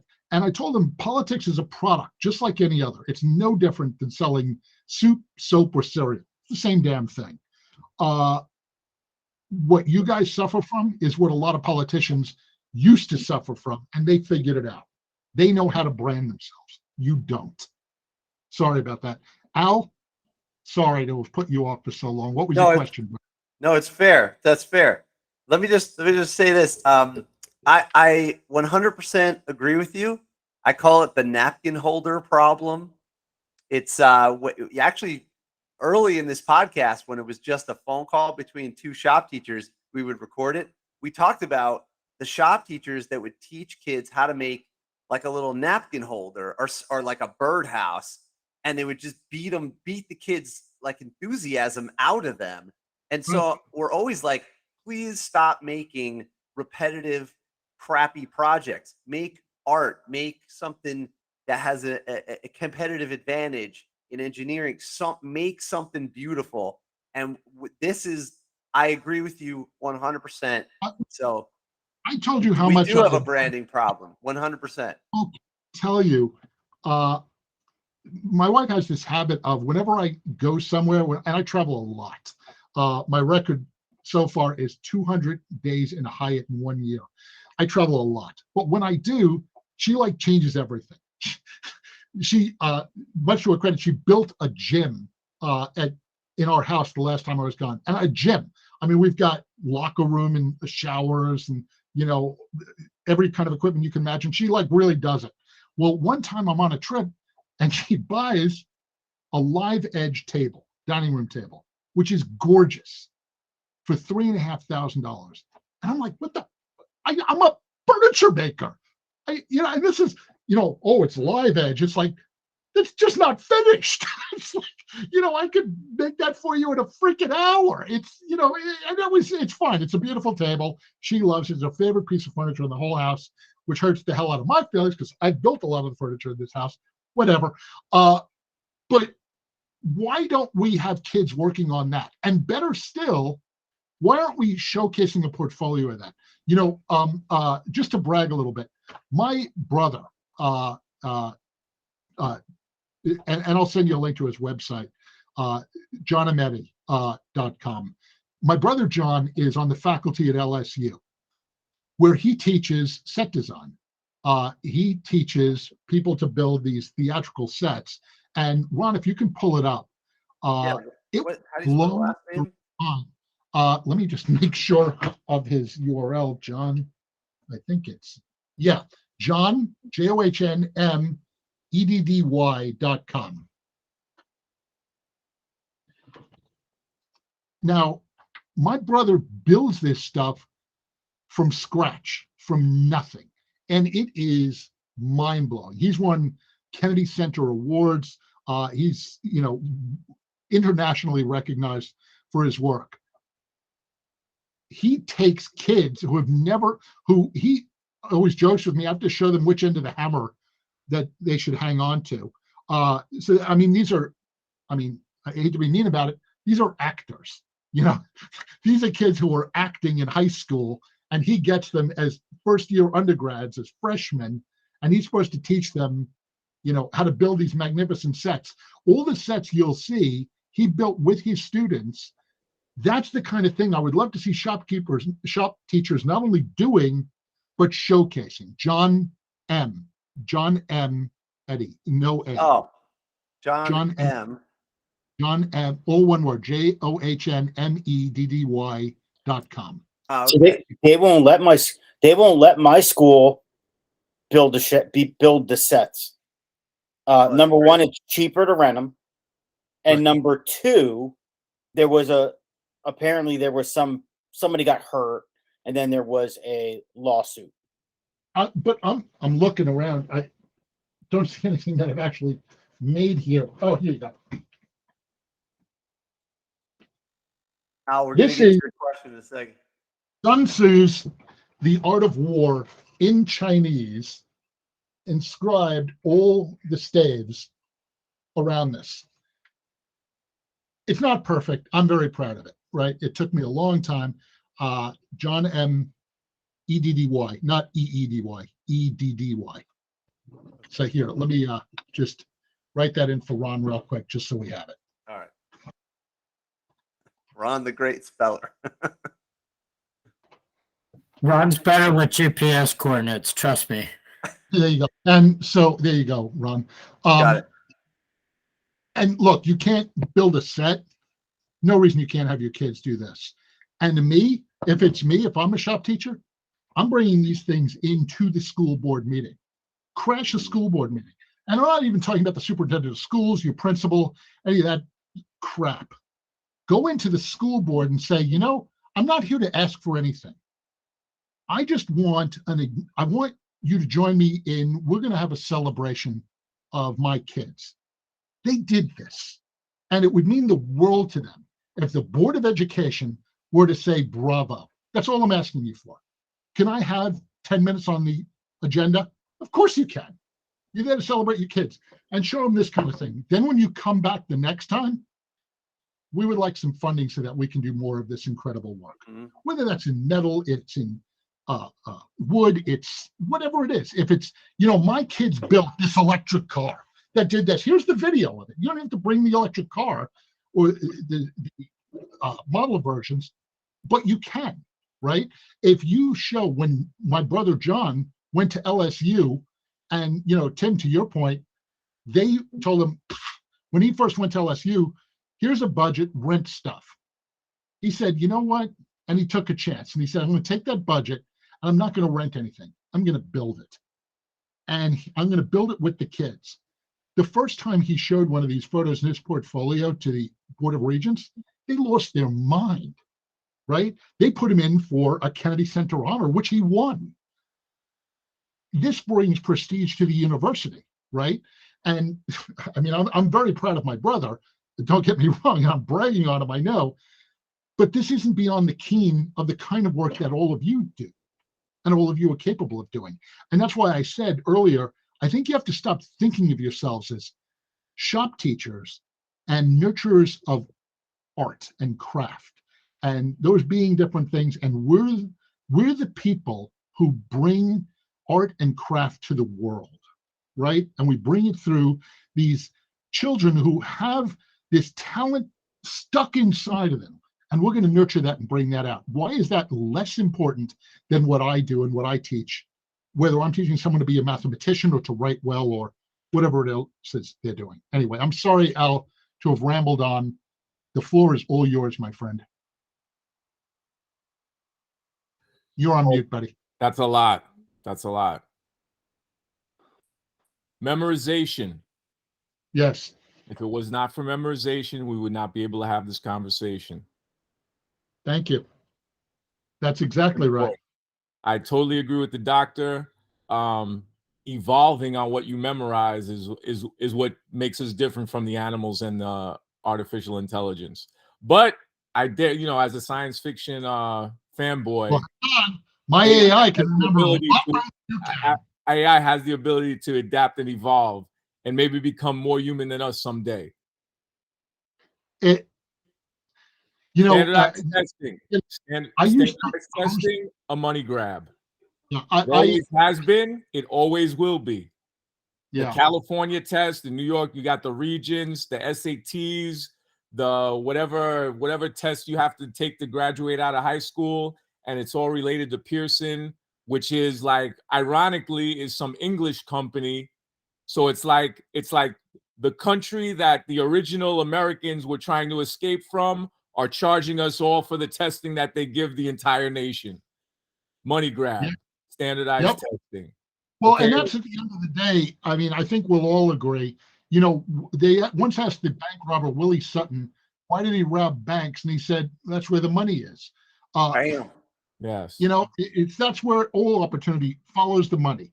And that's exactly right. But to your point, will AI evolve? I used to host a bi-weekly conversation I thought was very cleverly named. I called it Skynet, Star Trek, Socrates, and Scotch. And you see the Scotch is back here. They let me write this off to the company. My CFO did, which is easy because I'm the CEO of the company. So I told, guess what we're doing. But I now have converted that into a podcast that I'm going to encourage you all join in for the fun. That's called Tomorrow Today. And the URL, by the way, Ron, is tomorrowtoday.show. Easy. And I have exactly these kind of provocative conversations. I bring on world-leading experts in a number of areas, and we talk about things like that, Al. We talk about, what will be the evolution of things like AI. I am of the opinion that there's nothing particularly special about us, that there's no reason that life can't be silicon-based and it has to be carbon-based. The machine learning algorithms I use are predicated on what's called an artificial neural network, which I'm a shrink and I have a background in medicine, and I'll tell you, they work exactly the same way as human neurons do, exactly the same way. Wow. And I'll be happy to put it out for you sometime. And they also, as a consequence of being computers, are far, far faster. What we don't have yet is quite the capacity, but that is exploding exponentially as we speak. Literally, by the way, not figuratively, literally. As we've had this conversation, the computational capability and capacity of my machines has grown during this conversation, I actually monitor it on a continuous basis. And look, admittedly, we work with the U.S. government and a number of other governments. We've worked with all the intelligence agencies, the security, the defense agencies. And so we use a pretty heavy load and have access to some pretty sophisticated stuff, but we're not the only ones. And I don't have the same stuff that Google has or Amazon has. So yeah, it's pretty wild where things are going. It's cool. This is interesting. And Yeah. Alex, do you have something else you wanted to add? Well, the other thing, I mean, I was just, I was listening to everything that was said. The other thing I agree with the doctor. As far as the brand, I don't teach shop class. I teach television production. And Awesome. but I agree with the doctor in the fact that, I mean, I almost think the fact that they call it a shop class is undermining what you guys do, because the doctor's absolutely right. You guys are creators. You're teaching children to create things. That's an art. What you do is artistry. And then to add on your memorization thing, Ron, like a lot of what you do is muscle memory. And the more you fix a thing, the more you put a thing together, the easier and the more efficiently you do it. So let me speak 2 points to that. And I agree with you violently. And in fact, when you look out at the maker movement now that's going on at Maker Magazine and these, I'm sure all of you have been to some of these maker fairs. I have. And we're talking, a billion-dollar industry, multi-billion-dollar industry that's sprung up over the last 10 years that didn't exist before. So there's this hunger for this out there. And I think you're exactly right. It's a matter of even calling it shop class. It's not shop class, right? It's maker space. It's a creative environment. It is whatever it is. But to your other point about problem solving, now I'm going to put on my professor hat. There is a French anthropologist named Claude Lévi-Strauss, and he's a bit of a structuralist for me. But he wrote a book years ago, 1963, I think, called The Savage Mind. And in this book, he makes the point that, and again, he's a structuralist. I don't know if I fully agree with him, but he makes the point that in all societies, we've had certain types. We've had teachers, and we've had warriors, and we've had artisans and craftsmen, and we've also had 2 groups of problem solvers, what he calls the technician and the bricoleur. And he says the technician is very adroit at fixing a given problem with a specific set of tools. If you tell the technician, this is broken, this is wrong, and give him or her the tools, they will fix it. And he said no society can survive long without their technicians. But the other classes, who he refers to as the bricoleur, which is French for, the best translation is handyman. And says the bricoleur is someone who, if you need 2 sticks put together and he doesn't have a hammer, he'll use a rock, right? He will invent and create a way to solve for this problem. He will do what Ron did in his electric car course by dumping a box of crap on the table and saying, make something from this. Those are skills that transcend shop. Those are skills that you get to pound your chest about to the Board of Education, to the public, to the parents. And I've been talking about the Board of Education. You need to make your case on the street. You need to bring your case to the parents, to the kid, and be able to tell them that exactly. I love that phrase, Renaissance skills. I've always loved the idea of a Renaissance Academy and bringing back, what don't we have anymore in elementary schools? Art and logic and literature. And guess what? Using your hands to actually make something. You bring this argument back to them and extend it by saying, and it's generalizable, right? To me, I take ideas like, and not kinetically, but conceptually, exactly like Ron did for my interviews. I'll give you one of my favorite interview questions. I always ask used to ask this group of people I would hire, and they were largely intelligence analysts, right? And this is when I was working for 3-letter agencies in DC. And so I would tell them, and these were guys who have to be very quantitatively minded and be able to ascribe numbers and metrics to anything. And I would tell them, how many of this mug would it take to fill this room? Easy, right? I just wanted to see how they work through the problem. And they tell me, well, that mug is approximately this size, and it's a cylinder, and we can't, it's the old physicist joke of how many spherical cows can you fit in a pasture? Fine, and they'd figure that out. Then I tell them, that's great. How do you measure love? And the ones who got the job figured it out. The ones who got the job would say to me something to the effect of, well, let's see. I would take something that I feel pretty okay about. I hate broccoli, but I like Brussels sprouts. So if I made a scale, I would give Brussels sprouts a 1. I would give broccoli a -5, but I'd give Brussels sprouts a 1. And I have children. I give my children a 10. And, I really like deep dish pizza. I'm going to give deep dish pizza a 5. Now they already have anchor. And now I can give them anything in the world. How do you feel about your spouse? Frankly, she doesn't reach the level of my children, but she's pretty damn close. So I'll give her a 9.75. Whatever. I don't care what they say at that point because they figured it out, right? When I was and I've had a weird career, Ron might have shared my background with you. During the course of my career, I've been a paramedic, a police officer, a deep sea rescue diver, and team leader of a Scout Sniper Recon Team with the U.S. Army Special Forces before I went to grad school. When I was a paramedic, one of my proudest moments was we had to do a simple transport. It wasn't even a rescue. It was a simple transport in New York. I was working as a paramedic here, and we had to take someone from one hospital all the way across town to this other hospital, and he had a massive spinal and head injury. And the problem was he needed traction on his neck to be maintained for the entire duration of the drive, of the ride over.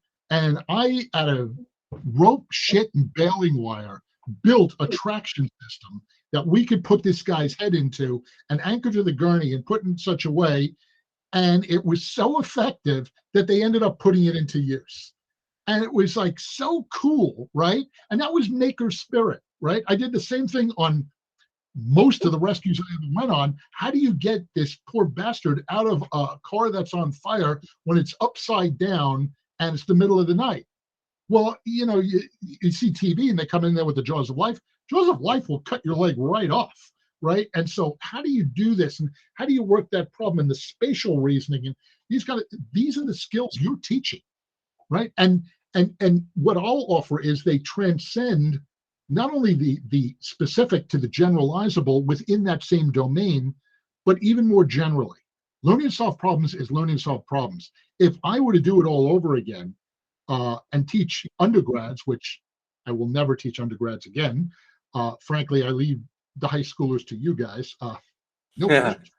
I teach graduate students. Thank you very much. But if I were ever teaching undergrad students again, I think I would dump a box of crap on the table and tell them to build me an electric car. Yeah. Why? They're building some problem-solving skills. They're learning something. That you do that is that you don't share it with the Board of Education, the students, and the parents.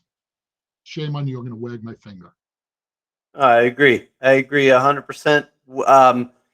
Something that kind of, made it a lot easier to do what you're saying is Instagram allowed craftsmen to share, and the shop teachers jumped on that. And then through the podcast, that was always the thing, is that we the shop teachers operate in silos. Very, we keep our head down. We just go downstairs and work on the stuff. And then, so some of the stuff we had to do was to break out of that shell. And I remember I gave right before it was normal to be on Instagram, I gave a little speech at our Tech Ed Association in New Jersey. It's not a union, but it's like a kind of like a support group. And I said to them, start broadcasting your students' portfolios. Like you said portfolios. I said, start broadcasting all that. And, a lot of them, they raise their hand, they say, oh, but we're not allowed to say anything. We're not allowed to speak about our work, and that you can't represent the school, and there's these rules.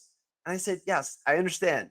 Those rules actually make 100% sense because they don't want you speaking badly about the school. So what they do is they say, we can take your job away. We can fine you if you talk to the press. But what they don't say is if you talk to the press negatively. But if you speak positively and all you're doing is sharing your work, no one's going to stop you. I'll do you one better. Why doesn't that become your ask when you go to the Board of Education? Yeah, to share the work. When you bring the portfolio, you can certainly share the portfolio with them. They're the Board of Education, right? And show them what you have and say, our ask is that we be allowed to share the video reel you just saw to post that publicly. Can we do that? With no editing, no changing, exactly what you saw. We'll send a copy to all of you. Can we do that? And what we would love to do is, could we add a clip with the Board of Education just applauding, right? Or just say, or a testimony, something from you guys that said, we're so proud of the kids of our school district. Flattering to them. You don't take any of the credit. Give the credit to the work, right? To the kids. And we want them to be able to take pride and show this. Can we have your permission for that? What have you done now, right? Now, Benjamin Franklin once said, people are best convinced by an idea that they themselves discover. Let them tell you, oh, this is a way for us to promote, interest from the kids and blah, blah. What do you give a shit? Now, what you get to do is start to use this, take this and send that same video, not just through Instagram, create a Facebook group. I don't use Facebook, but create a group somewhere, right? But even in wherever it is, in Instagram, in Facebook, on wherever it is, create a community and say, if you're a shop teacher, we'd love to see your video. And by the way, come to companies like mine and say, we want to have a throwdown, right? You don't need a lot from us. To come to we sponsored a number of like robotics competitions and that kind of thing. We don't build robots at my company. We just, we're cool and we like robots. and we sponsored hackathons and things like that. And you come to a company and you say to them, go to IBM. I'll guarantee you, Target commits, I forget how much it is, but for every target, they commit money to community projects. Come to them and say, we'd like to offer $500, $1,000. It's a rounding error. They don't give a damn. The publicity they'll get will be worth it 1,000 times over. And so there you go. And now we're going to award to not even the best kid, but to the best shop class, right? The best group that presents. And you get to use that money for equipment, but more importantly, for prestige, for being able to put out your message. 100%. 100%. Yeah, this is cool. Some of the guys are saying we should show you the Instagram account. I have to, we do this. There are not every shop teacher, but the shop teachers that get it are sharing their work, and it's it's happening. But it needs to happen as normal. Yeah, go ahead. Yeah. Well, if you have children, raise your hand. Grandchildren, raise your hand higher. All right. You notice how Ron didn't raise his hand? Ron's got time. Okay. This building up your brand thing, it takes a lot of energy. Like Ron is he's shop class 24/7. All right. When we turn this thing off, Ron's gonna be thinking of like 1,000 things to do because why? He didn't raise his hand. Yeah, but you know what? We always tend, no good deed goes unpunished, and we tend to say, anyone who steps up, and you hosted a podcast, buddy, so now you got to carry all the load. It's, I don't know. Listen, the thing is, everything that you guys are saying are right. Like, unfortunately, we are the elective classes. We are not the heavy hitters. We're not English. We're not math. We're not science. Okay, but what we are the classes that give the skills that give the skills that are outside of those subjects, and that add on top of memorization, and teach children how to figure things out, teach children how to create things from nothing, and teach kids how to problem solve. And we are the unsung heroes of education. When I used to ride my dinosaur to school back in junior high school and high school, and it was about that long ago, there was a line around the block to get into these classes. The class to get into in high school, for the entire high school, was photography. It was Mr. Sawkins who taught it. And I still remember his expression. I don't know what the hell was wrong with him. I think he had Tourette's, but he would just out of nowhere, hey ya, and I can still hear it, right? And this was 140 years ago when I went to high school. The guy was so cool, and this is back in the day before digital, right? And so he had you in the dark room and developing pictures and taking these really cool classes and doing all this. And we would line up around the block to take his class. You know who was second to him? Was the woodworking shop. You know why? We didn't make napkin holders. We went in there and he had us making these ornamental boxes that I look at it now and it's like something I could whip out on my jigsaw in 20 minutes. But he did more than that. We're doing some scroll work. We're really, making something intricate. And here's what we're going to do, boys and girls. We're going to have this ready by Mother's Day. Boom, right? Every mom lost her shit when you would bring these things home. This was something that, and no two boxes were the same.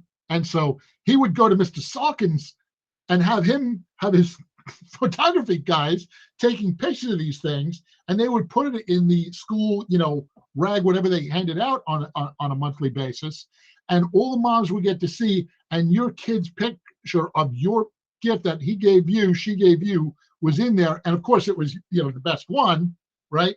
And it just self-perpetuated. And so every big brother, every big sister was saying, oh, you got to get in Mr. Leonard's woodworking class. You know why? You're going to be able to make a Mother's Day present that will make mom cry, or you're going to be able to make a Father's Day present, or whatever it is. And it was something that carried a lot of weight. It's awesome.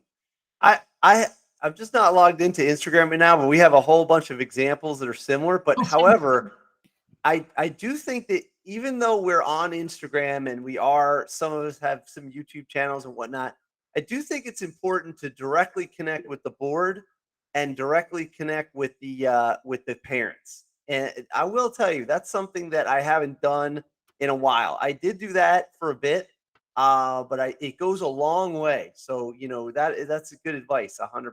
Once you will present also to your school board, now you have license and leave to connect with other school boards and say, we'd love to connect with your shop teachers, or put out an all call there.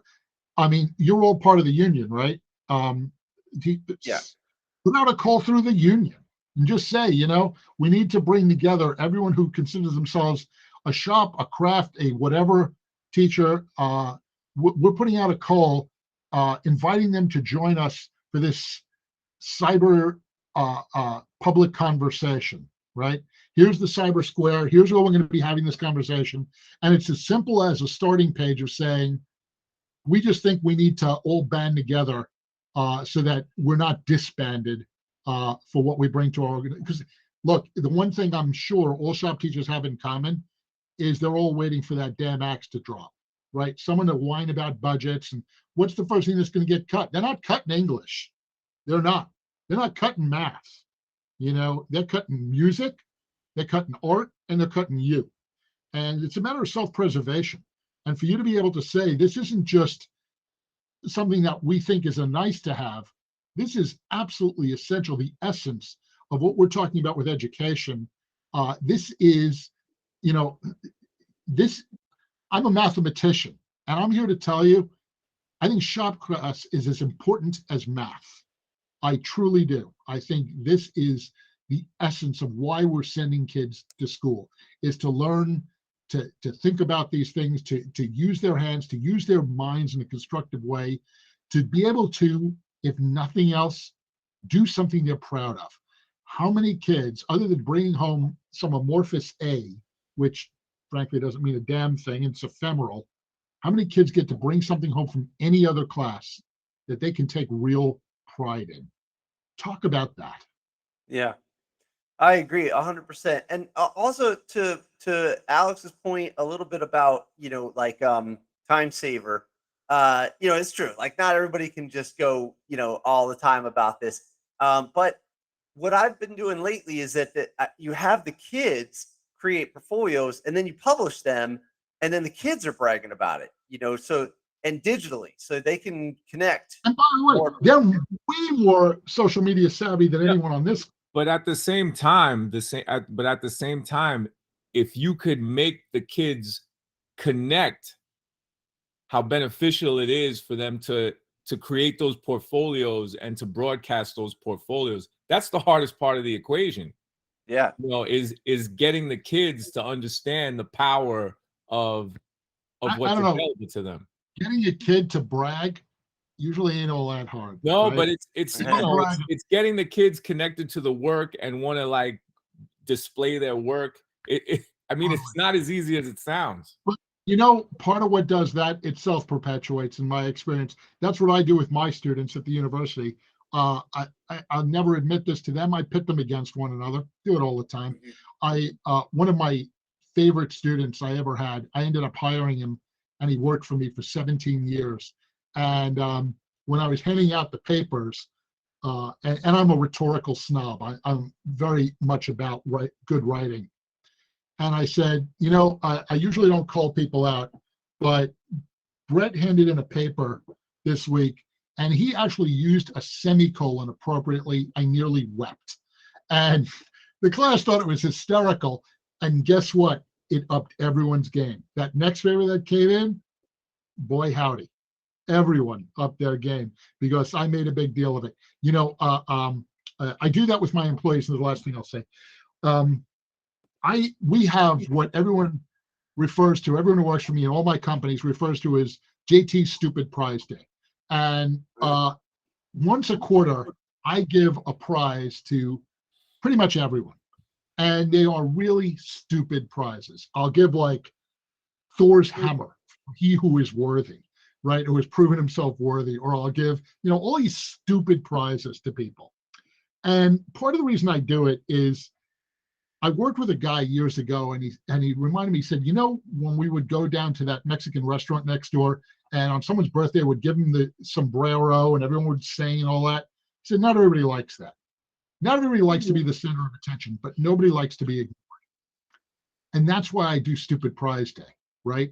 And I'll tell you, those stupid prizes I give out, they keep them at their desk. I see them at their desk for years. They'll roll their eyes and groan, this is so stupid. They don't throw them away. They care about them. When they leave me, when they go on to other organizations, that's the first thing they put in their box, and they take it with them. Doesn't mean anything to anyone else ever, right? One of the things that I give my employees is pride. And I think you have more of an opportunity to do that than I ever will.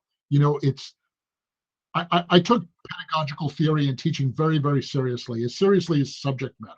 When I started to teach, I got teaching fellowships, and I went to Harvard to learn teaching with the case method and all these things, and I really focused on it. And one of the things I did was I took a couple of courses in university for teaching elementary school teachers. And I made the whole class cry when I did my final presentation, literally. Nearly every one of them cried, because I was telling them, I'm speaking to you today not as a fellow student, but as a shrink. I'm a psychologist, and I'm here to tell you, you're making more of an impact and more of an influence on your kids, and they are your kids. And that's why I'll argue with you about Ron. Ron does have kids. His kids, he has more of an influence on than any. You got as many kids as I do, and I got 2 more. And there you go. I mean, you guys change people's lives, and I think you need to leverage that. Wait. I'll add on that. Ron is one of my kids. How about that? I've been taking care of Ron for a long time. I'll add Ron on my list of kids. Well, me and Nick, most of you could be our kids, but yeah. All right, now I'm getting embarrassed here. I know Awesome, man. Al since I got to the school 17 years ago. He did take care of me. There we go. It's like my unofficial older brother here. That's funny.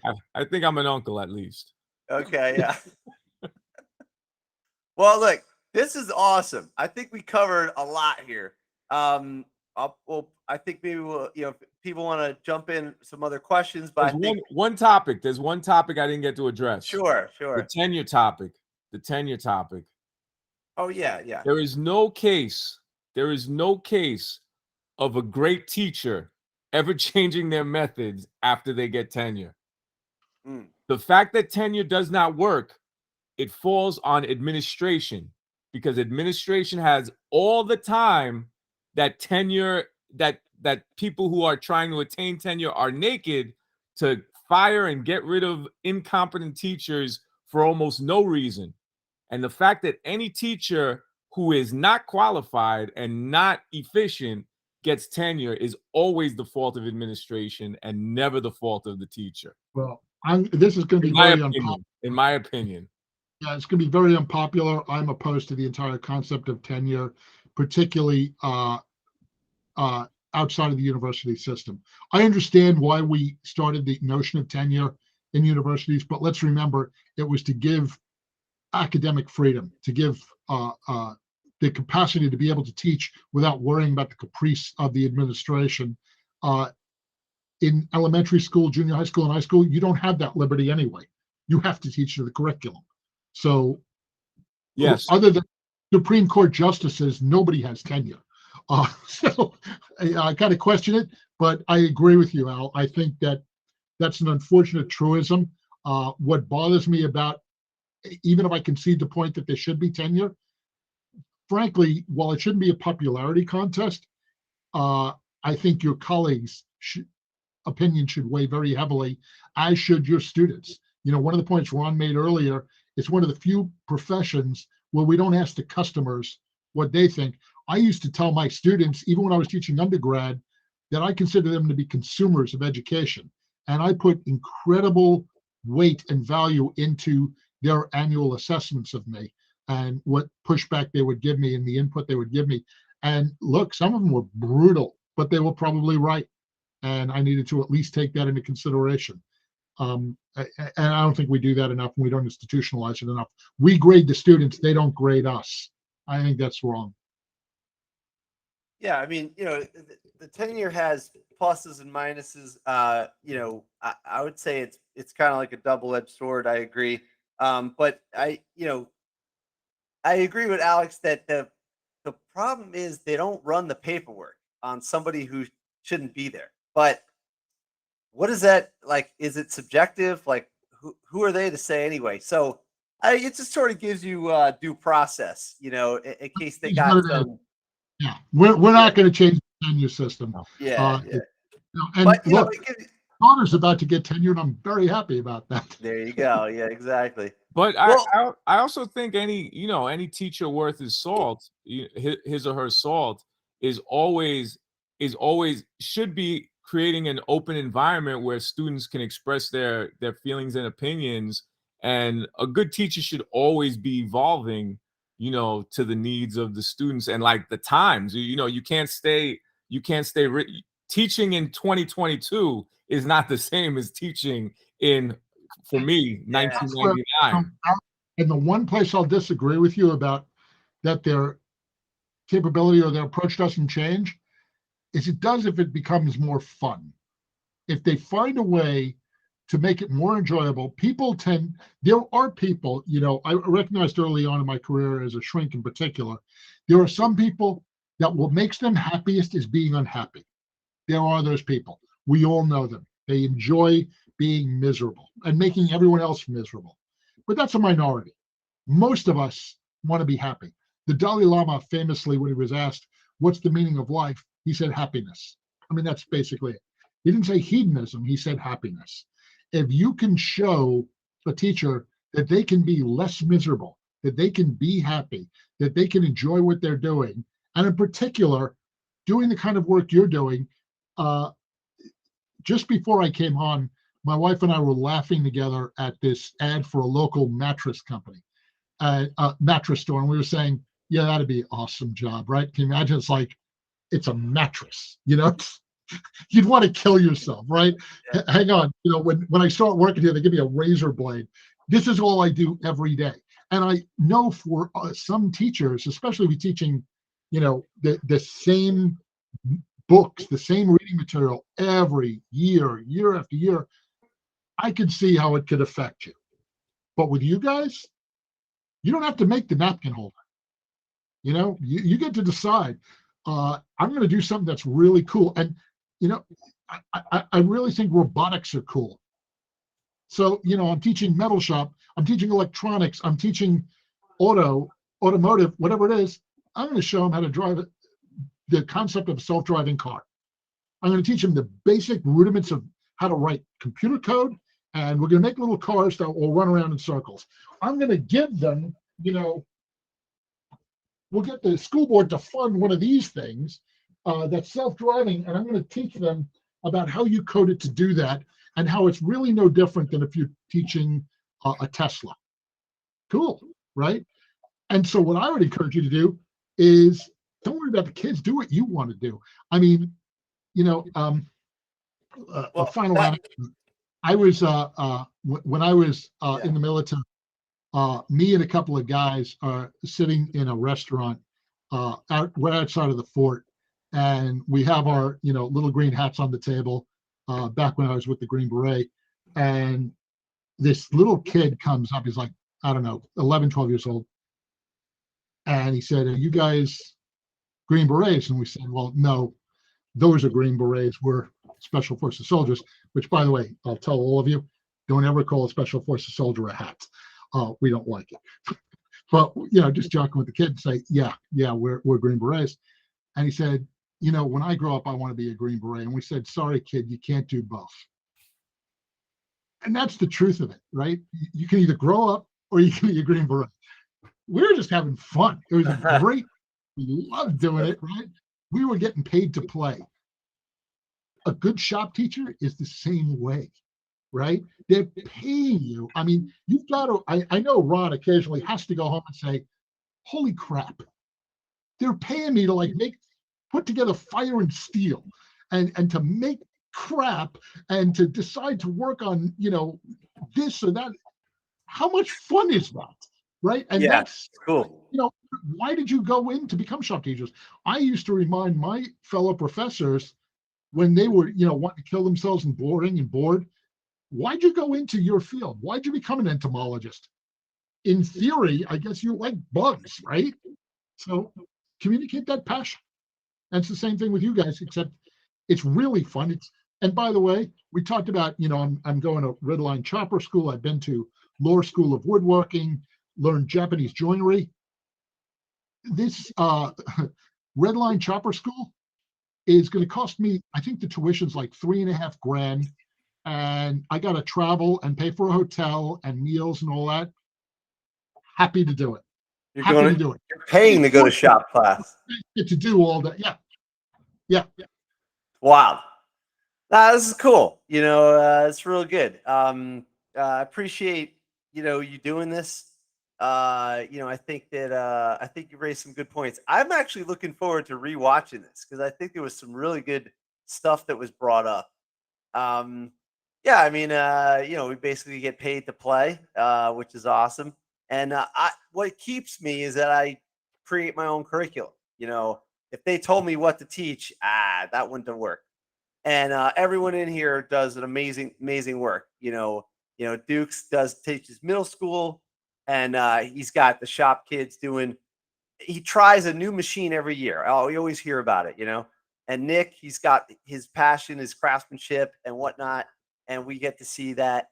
And then, you know, Tim, he's doing bowl turning and high-end woodworking. It's unbelievable. You know, Alex, he gets the kids telling stories. They can tell. What's that? I have a bowl I turned right near here. So, there it is. Anyway, sorry. Yeah, bowl turning. And then, you know, Alex is doing, you know, storytelling, which is important. You know, so, and we also have Yaset. He doesn't have his camera on, but he's working on doing AI, but he does it he's not a shop teacher, but he came from my program. He was actually, it's funny. The same thing I did with you with the electric car thing. I had a robot kit, and I just said, here, like figure it out. And, we just built the robot in my class, and that got him hooked. Because, teaching for me is like, you're not trying to fill the bucket. And that's why I rag on the memorization thing. You're not trying to fill the bucket. You're trying to light the fire. You're trying to light a kid's fire, and then you're trying to make it so that they can start chopping their own wood and figuring it out, Well, I mentioned I did a couple of teaching fellowships. I did one, and I come back, and I'm back at the university, and there are these two old curmudgeon professors. They both are Nobel laureates. So these guys are, geniuses. But they hate teaching, but they have a teaching load. So the one of them is saying to the other like a mantra, well, you can lead a horse to water, but you can't make him drink. You can lead a horse to water, but you can't make him drink, over and over and over again. So I walk into the faculty lounge, and I'm listening to this, rolling my eyes, and they call me over. I know both of them. And I say, JT, what do you think? I'm, I won't mention their names, says, you can lead a horse to water, but you can't make him drink. And I said, that's nonsense. All you have to do is salt the food. That's what we do. We salt the food. We can't make them drink, but we sure as hell can make them thirsty, right? Totally. I think that's what. Yeah. All right. On that, let's kill the recording. This is awesome. We usually hang out a little bit afterwards, whatever. But I just want to make sure we put a button on this one. That was on a high note. That was awesome. JT, I really appreciate it. I'm actually super stoked that this happened, because you took my class, and then sometimes I'm so busy with the class I don't realize who's in the class. And then I was talking to you, and you said that you worked on all these things, you have this experience, and I was like, oh man, I want to know more about this person. And boy am I glad, because this has been excellent, So looking forward to more stuff. I can't wait to see what you do in this chopper class. And maybe we'll get some, encourage you to go to Maker Camp up in Catskills. They have a lot of this stuff going on as well. So, all right, thanks a lot. And let's end the recording here. Yeah, thanks for everybody coming in. I really appreciate it. Be well, all.